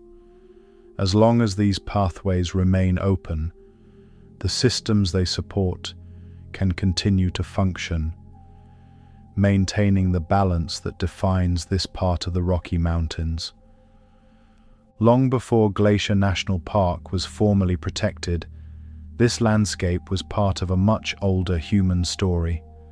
For thousands of years, indigenous peoples lived within and around these mountains, developing deep connections to the land through observation, movement, and use of natural resources. The valleys, ridgelines, and waterways that define the park today were not empty spaces. They were places of travel, gathering, and cultural meaning, shaped not only by natural forces, but also by human presence over long periods of time. The Blackfeet Nation has long been associated with the eastern slopes of the region. These open landscapes provided access to game, particularly bison, which were central to survival and culture. The mountains themselves held additional significance, serving as landmarks and as part of a broader system of seasonal movement. The Salish and Kootenai peoples lived to the west, using forested valleys and river systems that provided different resources and environmental conditions. Each group interacted with the land in ways that reflected both the opportunities and the constraints of their specific environments. These communities did not remain fixed in one place. Movement was essential. Seasonal patterns guided when and where people traveled, following the availability of food, water, and shelter. In warmer months, higher elevations could be used for gathering plants or hunting, while lower areas provided more stable conditions during colder periods. Trails developed over time, often following the same natural routes later used by animals and eventually by explorers and settlers. These paths were shaped by terrain, linking valleys, passes, and water sources in ways that reflected a deep understanding of the landscape. The relationship between people and the land extended beyond practical use. Many locations within the region held cultural and spiritual significance. Certain mountains, lakes, and valleys were tied to stories, ceremonies, and traditions that connected individuals to a larger sense of identity and history. These meanings were not separate from the physical landscape. They were embedded within it, forming a connection that linked environment and culture in a continuous way. Archaeological evidence provides traces of this long presence. Campsites, stone tools, and other artifacts have been found throughout the region, indicating repeated use over many generations. These remains offer insight into how people adapted to changing conditions, including shifts in climate and wildlife populations. They show that human life in this area was closely tied to the same environmental patterns that continue to shape the park today. The arrival of European American explorers and settlers introduced a different set of interactions with the land. Early expeditions moved through the region, documenting its features and mapping its terrain. As interest in the area grew, particularly in its scenic qualities, attention shifted toward preservation. This eventually led to the establishment of Glacier National Park in the year 1910, marking a transition from traditional use to formal protection under federal management. This transition was not without consequence. The creation of the park imposed new boundaries and regulations that changed how indigenous peoples could access and use the land. Activities that had been part of long-standing traditions, such as hunting and gathering, became restricted within park boundaries. This shift reflected a broader pattern seen in many protected areas, where conservation efforts were implemented without fully accounting for existing cultural relationships with the land. Over time, recognition of indigenous heritage within the park has increased. Efforts have been made to acknowledge the historical presence of native communities and to incorporate their perspectives into park interpretation and management.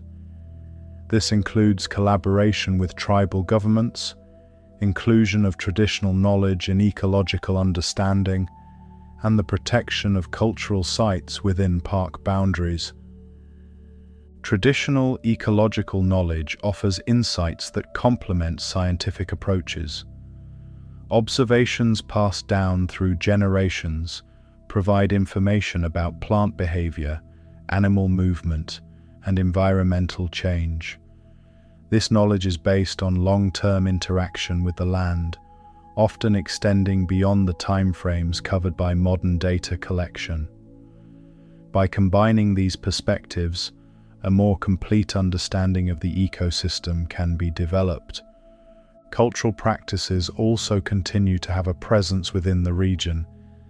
In some cases, access is maintained for ceremonial purposes or traditional activities, reflecting an effort to preserve connections between people and place. These practices are part of an ongoing relationship rather than a historical record, linking past and present through continued use and meaning. The landscape itself still reflects these connections, even when they are not immediately visible. Trails that follow natural contours, gathering areas shaped by resource availability, and locations associated with stories and traditions all remain part of the park's broader identity. While the visible signs may be subtle, the underlying relationship between people and the land continues to influence how the area is understood. The inclusion of indigenous perspectives also changes how the park is interpreted. Rather than viewing it solely as a natural landscape shaped by geological and ecological processes, it becomes a place where human history is equally significant. This broader view recognizes that the land has been both a physical environment and a cultural space, shaped by multiple forms of interaction over time.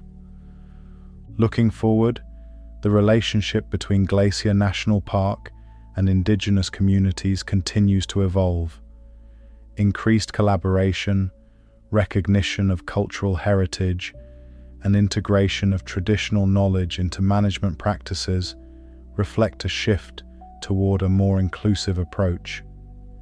This approach acknowledges that conservation and cultural preservation are not separate goals, but interconnected aspects of maintaining the landscape. Across the mountains, valleys, and waterways, the human history of Glacier National Park remains present, layered alongside the natural processes that define the region. The same forces that shaped the land also influenced how people moved through it, lived within it, and understood its significance. These connections continue to shape the identity of the park, linking past and present in a way that extends beyond visible boundaries.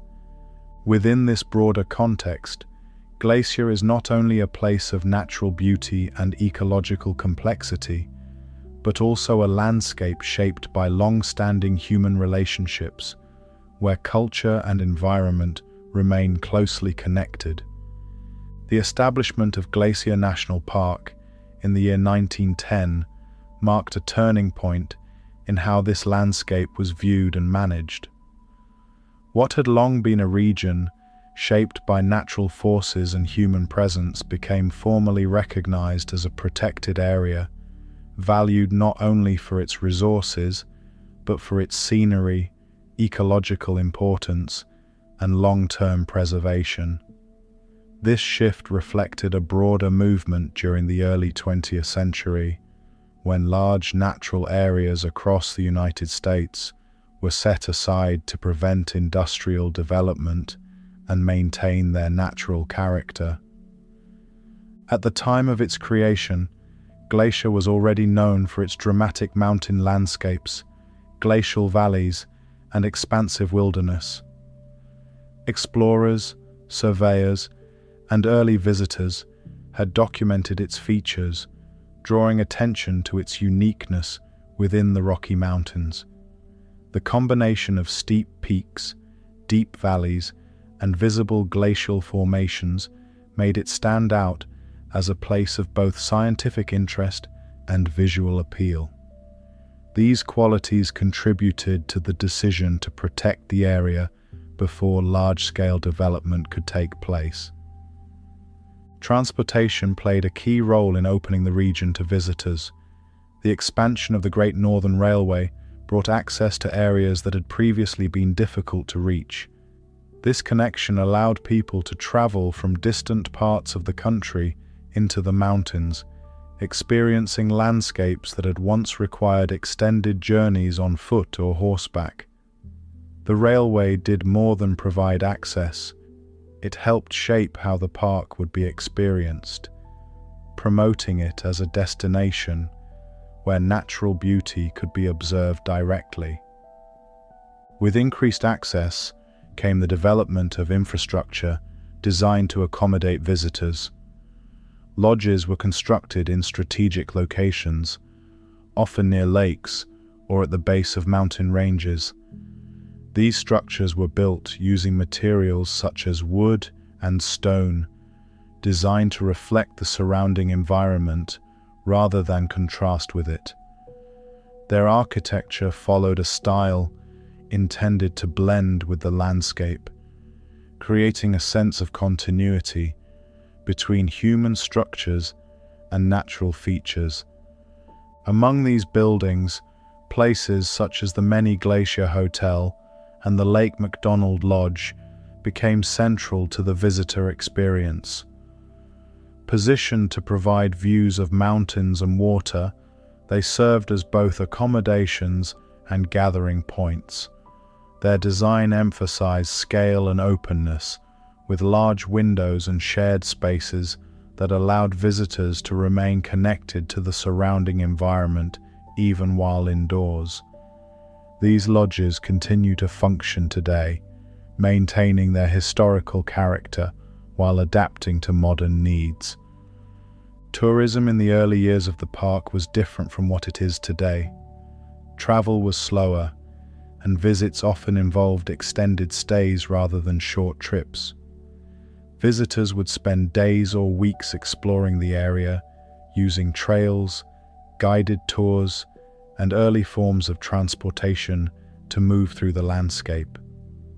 This slower pace allowed for a deeper engagement with the environment, shaping an early culture of appreciation for the park's natural features. As visitation increased, the need to balance access with preservation became more important.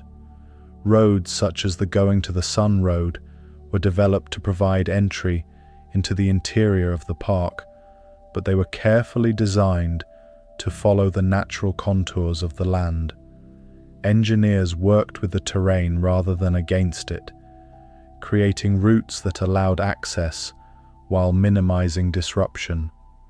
This approach reflected an early recognition that development within the park needed to be controlled and deliberate.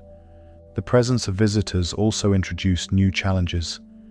Increased foot traffic could lead to erosion on trails, and the concentration of people in certain areas placed pressure on local ecosystems. Park management began to develop strategies to address these issues, including the maintenance of trails, the designation of specific camping areas, and regulations designed to reduce impact on wildlife and vegetation. Over time, the role of the park expanded beyond tourism. It became a place for research, education, and conservation. Scientists began studying its ecosystems, using the relatively undisturbed conditions to understand how natural systems function. These studies contributed to broader knowledge about climate, wildlife, and ecological processes, reinforcing the importance of preserving such areas for long-term observation. The designation of Glacier as part of a larger international and scientific network further emphasized its significance. Recognition as a biosphere reserve and World Heritage Site highlighted its value not only within the United States, but globally. These designations acknowledged the park as a place where natural processes could be observed in a relatively intact state, providing insight into environmental change over time. Modern tourism continues to evolve. Advances in transportation allow more people to visit the park than ever before, increasing both opportunity and responsibility. Park management now focuses on maintaining access while protecting the features that draw visitors in the first place. This includes managing traffic, limiting development, and educating visitors about how to interact with the environment responsibly. Technology has also changed how people experience the park. Information is more readily available, allowing visitors to plan routes, understand conditions, and learn about the landscape before arriving. At the same time, the core experience remains tied to direct interaction with the environment, walking trails, observing wildlife, and moving through spaces shaped by natural forces. The relationship between tourism and preservation remains central to the park's identity. Without protection, the features that make Glacier unique could be altered or lost.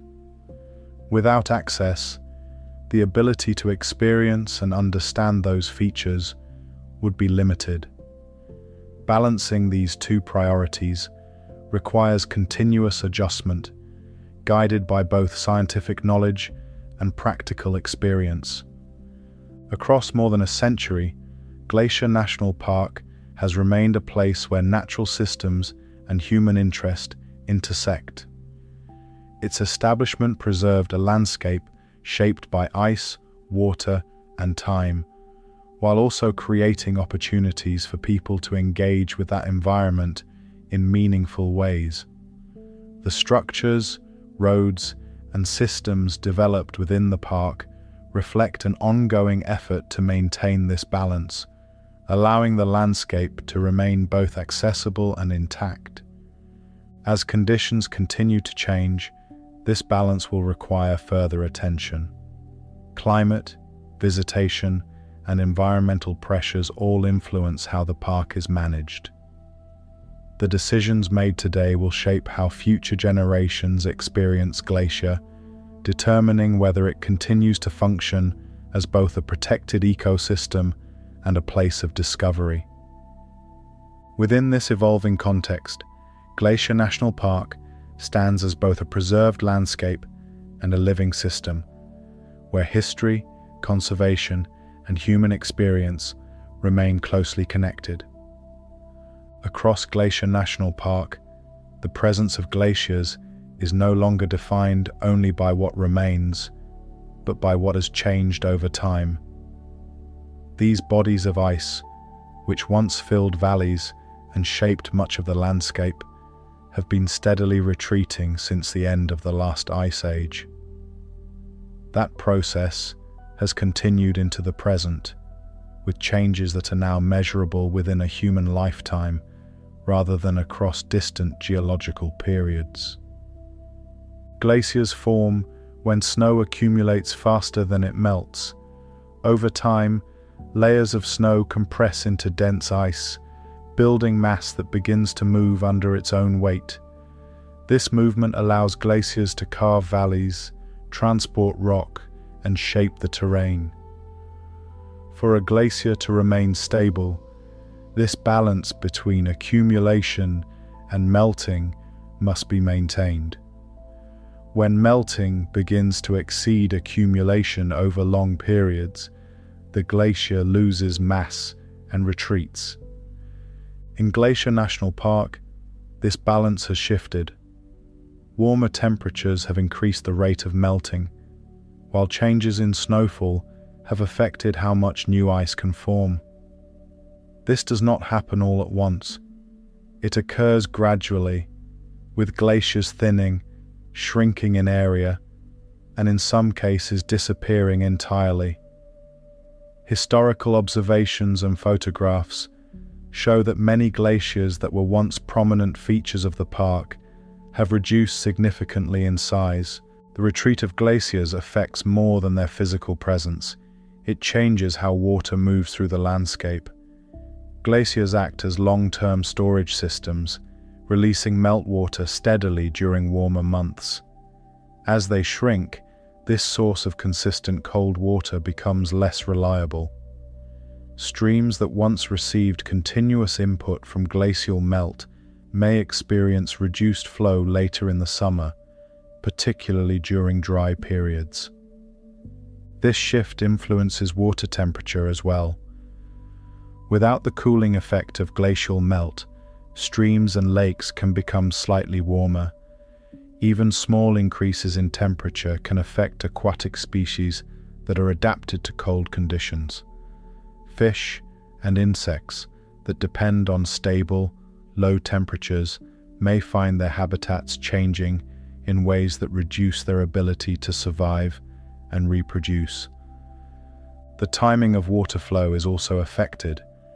Earlier melting of snow and ice can lead to earlier peak runoff in spring, followed by lower water levels later in the season. This alters the availability of water at critical times, influencing plant growth and animal behavior. Species that rely on predictable seasonal patterns may be forced to adjust to new conditions that do not align with their established life cycles. Vegetation responds to these changes in multiple ways. Longer snow-free periods can extend the time available for growth, but this does not always lead to increased productivity. If moisture becomes limited later in the season, plants may experience stress despite earlier growth. In some cases, species adapted to cooler conditions may be replaced by those better suited to warmer environments, gradually altering plant communities across different elevations. Wildlife is affected through these changes in both direct and indirect ways. Animals that depend on cold water systems, such as certain fish species, may face reduced habitat. Others may shift their range in response to changing vegetation or water availability. These adjustments can alter interactions between species, affecting food availability and competition across the ecosystem. The retreat of glaciers also influences the physical landscape. As ice melts, it can leave behind unstable ground composed of loose rock and sediment. This material may be more prone to movement, particularly during heavy rainfall or rapid snowmelt. New lakes can form in depressions left by retreating ice, while existing water systems adjust to changes in flow and sediment distribution. These changes are not isolated. They are part of a broader pattern observed across mountain regions worldwide. Glacier National Park serves as one example within a larger system where climate influences ice, water, and ecosystems in interconnected ways. Because the park has been studied for many years, it provides a record of how these changes develop over time. Scientific monitoring within the park tracks glacier size, snowpack levels, water flow, and temperature. These observations help identify trends and provide information about how the system is responding to changing conditions. By comparing current data with historical records, scientists can better understand the rate and scale of change, as well as the potential implications for the future. Despite these shifts, glaciers remain an important part of the park's identity. They continue to shape the landscape, even as they diminish. Their presence reflects both the past conditions that formed them and the current conditions that influence their survival. The visible retreat of these glaciers provides a clear indication of how environmental systems can change over time. The future of glaciers within the park depends on multiple factors, including temperature patterns, snowfall, and broader climate trends. While the exact outcome cannot be predicted with certainty, the current direction suggests continued reduction in glacier size. This does not mean the complete loss of all ice in the immediate future, but it does indicate that the landscape will continue to evolve as conditions change. These changes extend beyond the boundaries of the park. Water systems originating in glacier support regions far downstream, and shifts in water availability can influence ecosystems and human use in those areas. The park's role as a source region means that changes within its boundaries have wider implications, connecting local conditions to broader environmental patterns.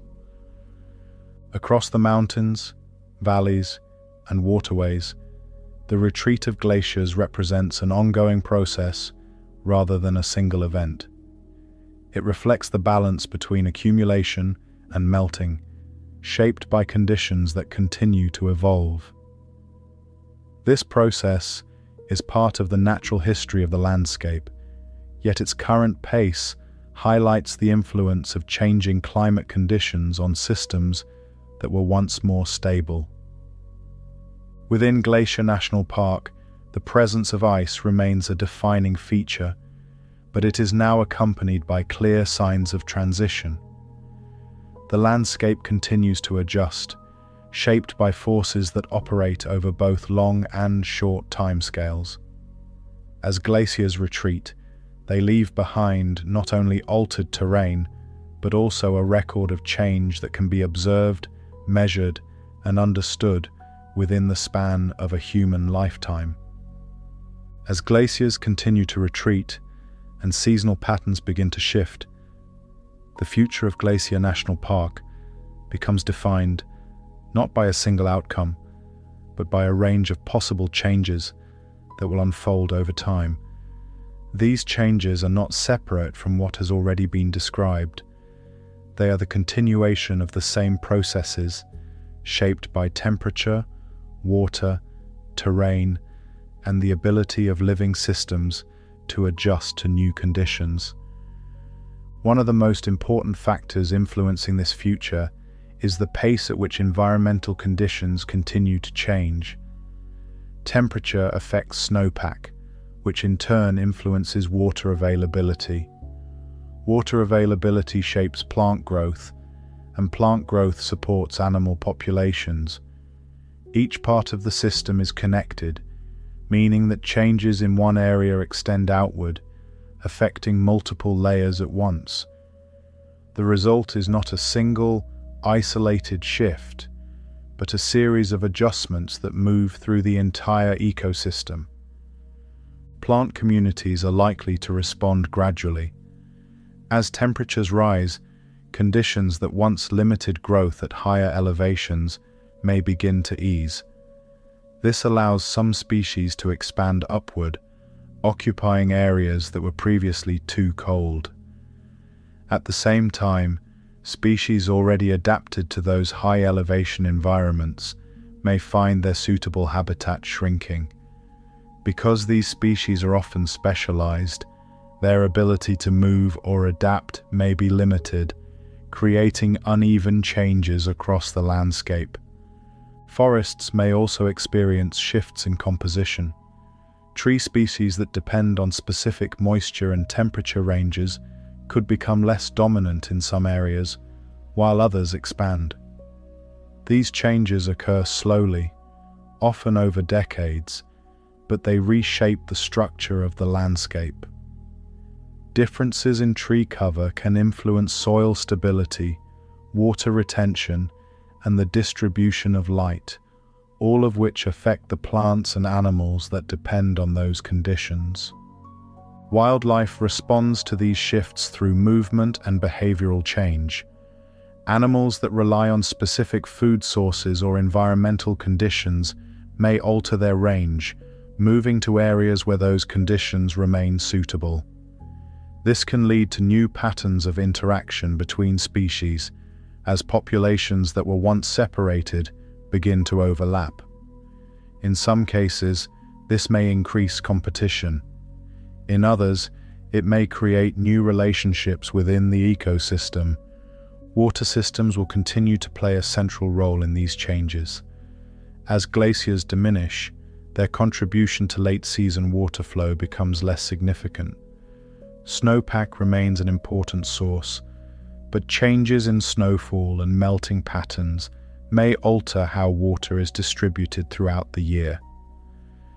This can affect not only aquatic environments, but also vegetation and wildlife that depend on consistent water availability. The timing of seasonal events is another factor that may continue to shift. Earlier snowmelt and longer snow-free periods can change when plants grow, when animals feed, and when insects emerge. These changes do not always occur at the same rate across all species. When timing becomes misaligned, it can disrupt relationships that have developed over long periods, such as those between flowering plants and pollinators, or between predators and prey. Despite these changes, the landscape retains a degree of resilience. The diversity of ecosystems within the park provides multiple pathways for adaptation. Species can move between elevations, adjust behavior, or rely on different resources as conditions change. This flexibility helps maintain overall stability, even as individual components shift. Human management also plays a role in shaping the future of the park. Monitoring programs track changes in glaciers, water systems, plant communities, and wildlife populations. This information supports decisions about how to manage access, protect sensitive areas, and respond to emerging challenges. The goal is not to prevent change, but to understand it and reduce unnecessary additional pressures on the system. Preservation of connectivity remains especially important. As species adjust their ranges, the ability to move across the landscape becomes critical. Maintaining corridors that link Glacier to surrounding regions allows for continued migration and genetic exchange. Without these connections, the ability of species to adapt would be significantly reduced. The experience of the park for visitors may also evolve. Changes in snowpack can affect when roads and trails become accessible. Shifts in vegetation may alter the appearance of certain areas, while changes in wildlife distribution may influence where animals are observed. These differences reflect the dynamic nature of the landscape, where conditions are not fixed but continue to develop over time. At the same time, many of the defining features of the park remain. The mountains, valleys, and overall structure of the land continue to reflect the processes that formed them. While glaciers may shrink and ecosystems may adjust, the underlying framework remains in place, guiding how future changes unfold. Understanding this future requires viewing the park as part of a larger system. Changes within Glacier are connected to broader environmental patterns that extend across regions and continents.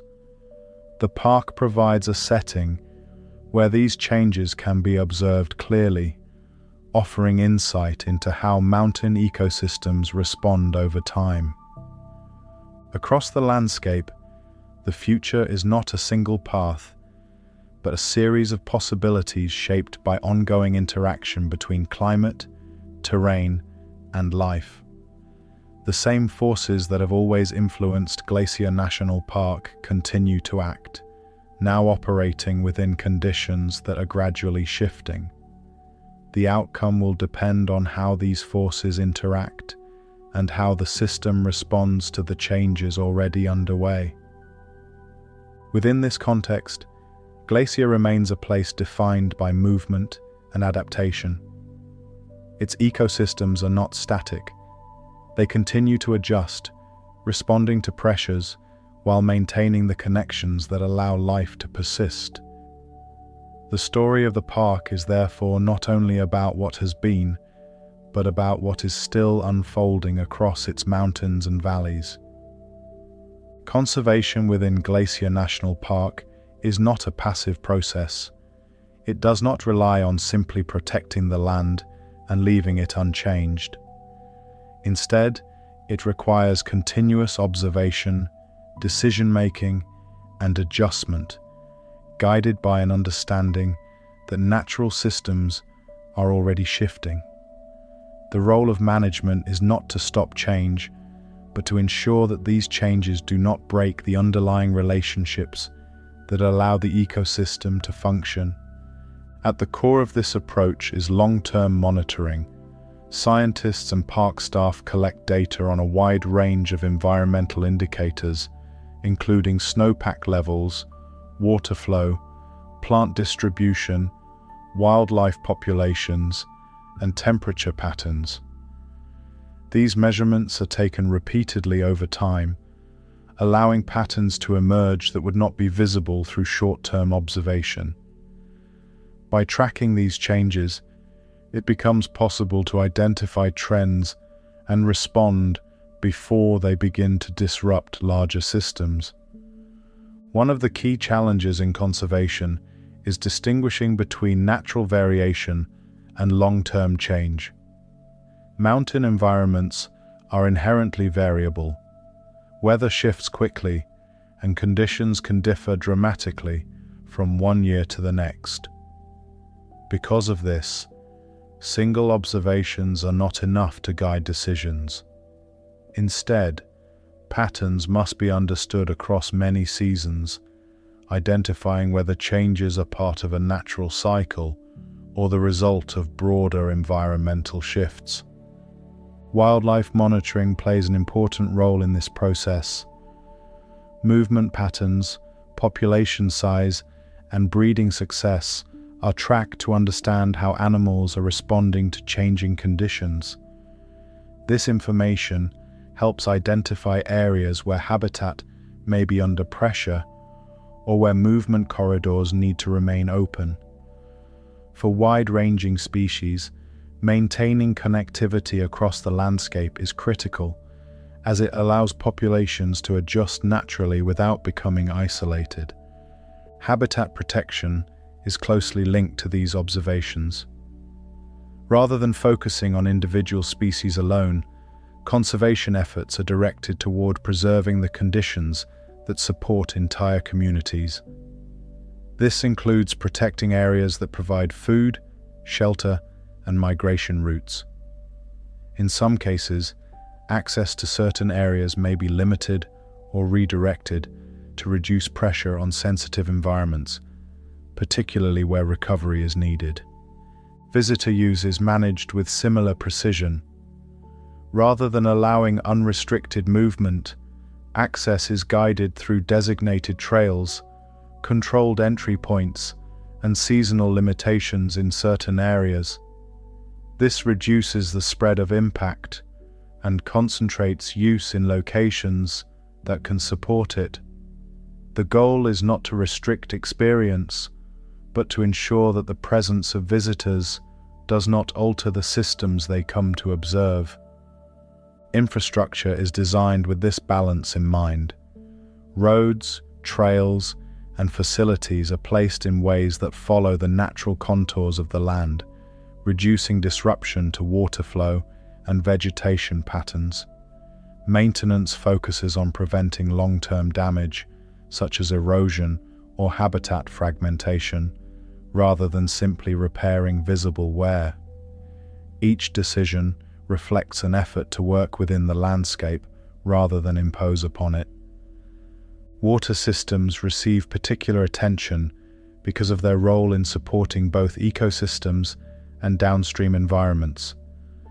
Monitoring includes measuring flow rates, temperature, and seasonal variation. These factors influence not only aquatic species, but also plant growth and wildlife movement.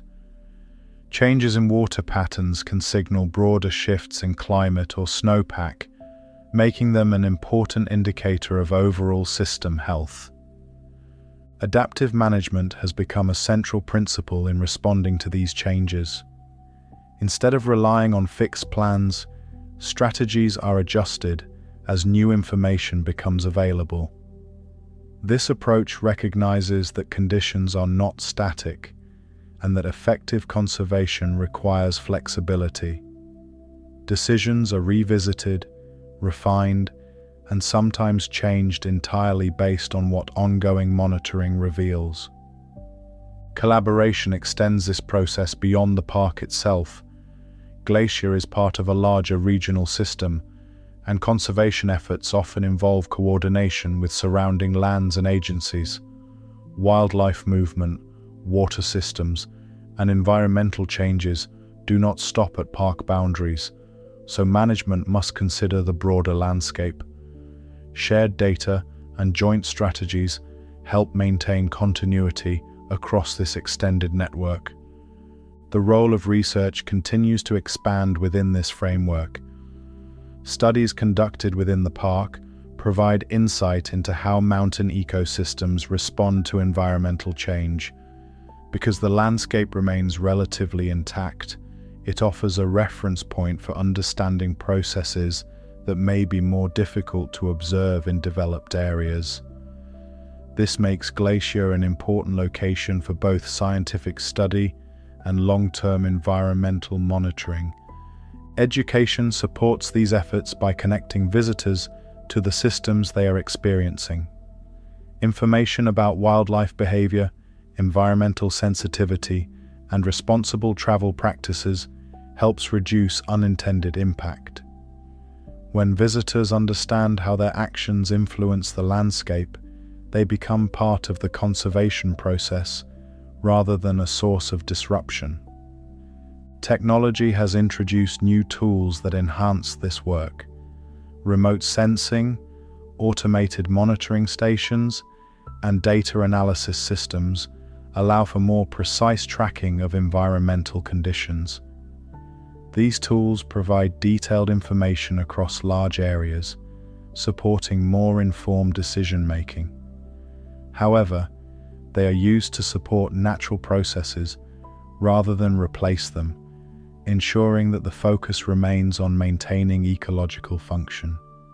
The challenge of conservation within Glacier National Park lies in maintaining a balance between change and stability. Natural systems are expected to shift, but the relationships that define them must remain intact. This requires careful attention to how individual changes connect to larger patterns, ensuring that adjustments do not lead to fragmentation or loss of function. Across the park, this approach creates a system that is both protected and responsive. It allows natural processes to continue while providing the structure needed to manage increasing pressure from environmental change and human use. The landscape is not preserved as a fixed image, but as a living system that continues to evolve. Within this context, conservation becomes an ongoing process rather than a final state. It is defined by observation, adaptation, and a commitment to maintaining the connections that support life across the entire landscape. Movement through Glacier National Park reveals the scale of the landscape in ways that cannot be understood from a distance. Valleys extend farther than they first appear, and ridgelines rise with a gradual increase that only becomes clear through continued travel. What seems close from one viewpoint often requires hours of movement to reach, as elevation, terrain, and distance combine to reshape perception. At lower elevations, forests create a contained environment where visibility is limited. Tall trees filter light, and the ground is layered with roots, fallen branches, and uneven surfaces that slow movement.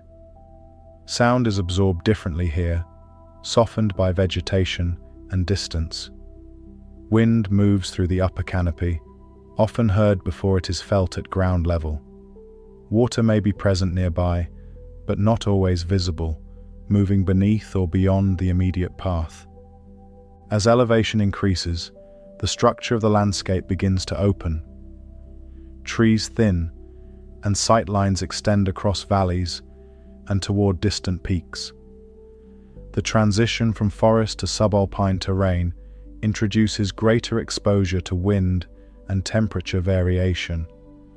Movement becomes more physically demanding as slopes steepen and surfaces shift from soil to rock. Each step requires more attention, particularly where loose material or uneven ground reduces stability.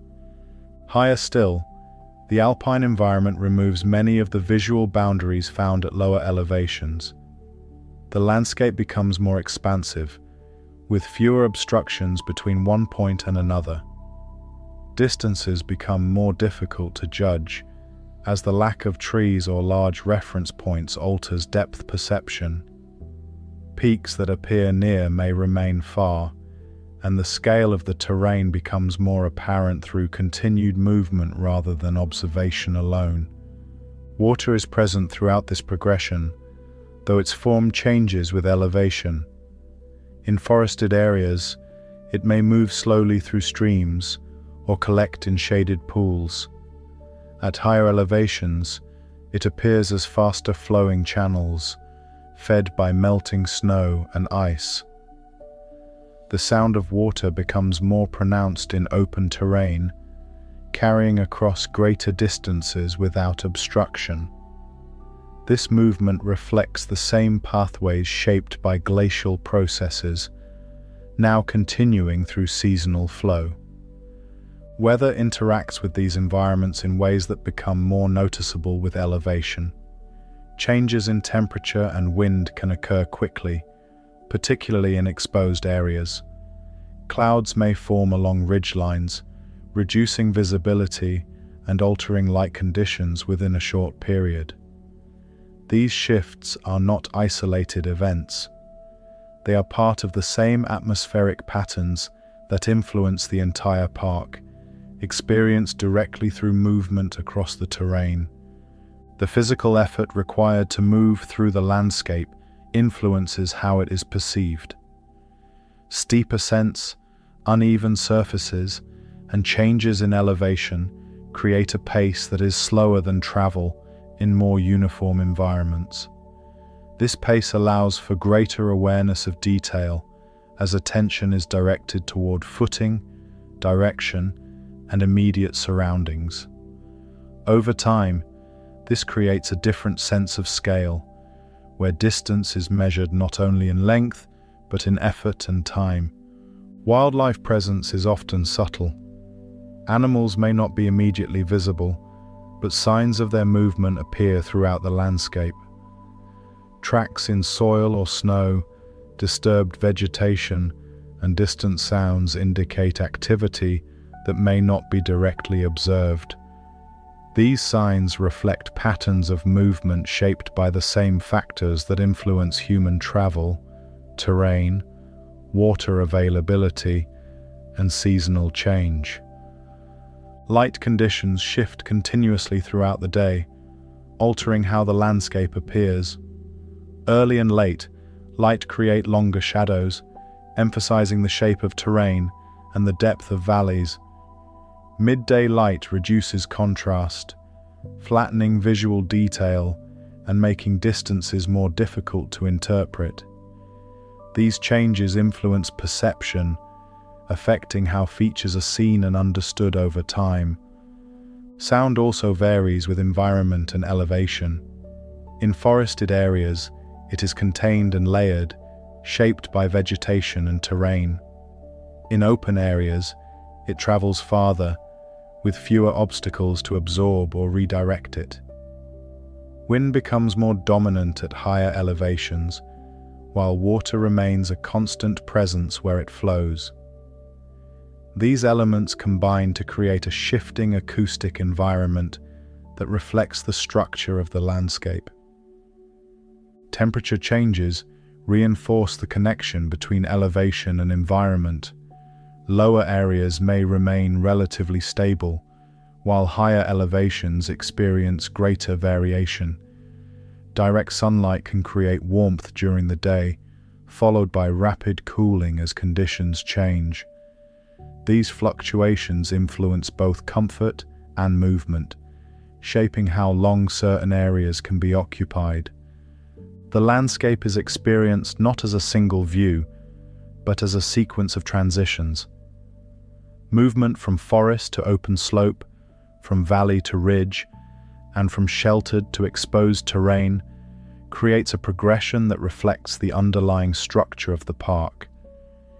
Each transition reveals a different aspect of the system, connected through elevation, climate, and geological form. Across Glacier National Park, this experience is defined by continuity rather than separation. The same forces that shape the land continue to influence how it is encountered. Movement reveals relationships between terrain, water, weather, and life, bringing together elements that might otherwise be understood separately. Within this progression, the scale of the park becomes clear not through observation alone, but through the process of moving across it. Distance, elevation, and environment combine to create an experience that reflects the full complexity of the landscape, where each step reveals another part of a system shaped by time and ongoing change.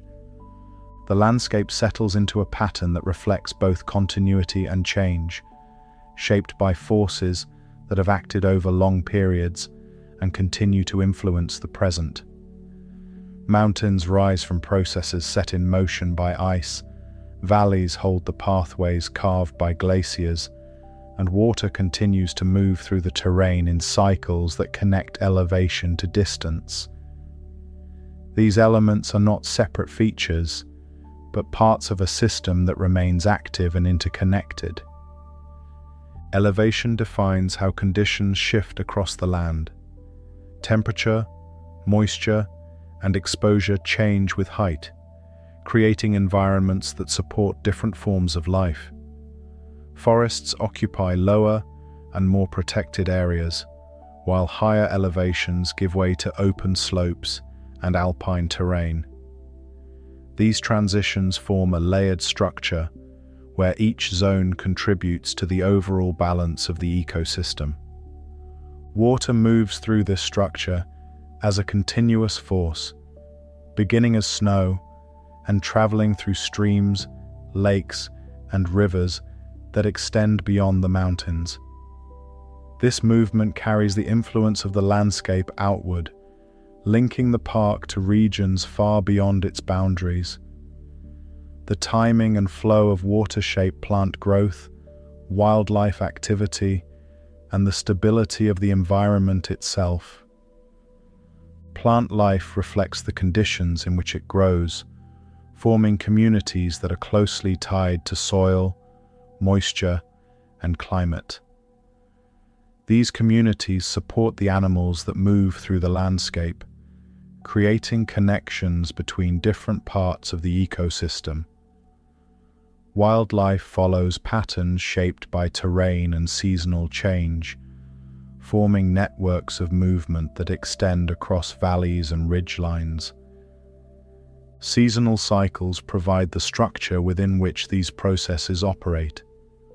Snow accumulates, melts, and returns, driving the flow of water and the timing of biological activity. Each phase leads into the next, forming a continuous rhythm that guides the system as a whole. These cycles connect past and present, maintaining patterns that repeat while still allowing for change. Changes within the landscape continue to unfold. Glaciers retreat, water systems adjust, and plant and animal communities respond to shifting conditions. These changes are part of an ongoing process, influencing the system without disrupting its overall structure. The landscape remains dynamic, shaped by forces that operate over both long and short periods of time. Conservation efforts focus on maintaining the connections that allow this system to function. By protecting habitat, guiding human activity, and monitoring environmental change, the balance between access and preservation is maintained. This approach supports a landscape that continues to evolve while retaining its defining characteristics. Movement through the terrain reveals these relationships directly. Transitions between forest, slope, and ridge reflect changes in elevation and exposure, while the presence of water and wildlife connects these areas into a unified system. Each part of the landscape contributes to a broader pattern that becomes clear through continued observation. The park remains part of a larger network, connected through shared ecosystems, water systems, and wildlife movement. These connections extend beyond visible boundaries, reinforcing the idea that the landscape functions as part of a wider system rather than as an isolated space. Over time, the balance between stability and change continues to define the environment. The same processes that shape the land remain active, guiding how it develops and how life responds. This continuity allows the landscape to remain recognizable even as conditions shift. Within this system, every element contributes to the overall structure, forming a landscape where connection, movement, and adaptation remain constant. The result is an environment shaped not by a single force, but by the interaction of many, working together over time. Thank you for listening to the Sleepy Mind channel. I hope you enjoyed learning about Glacier National Park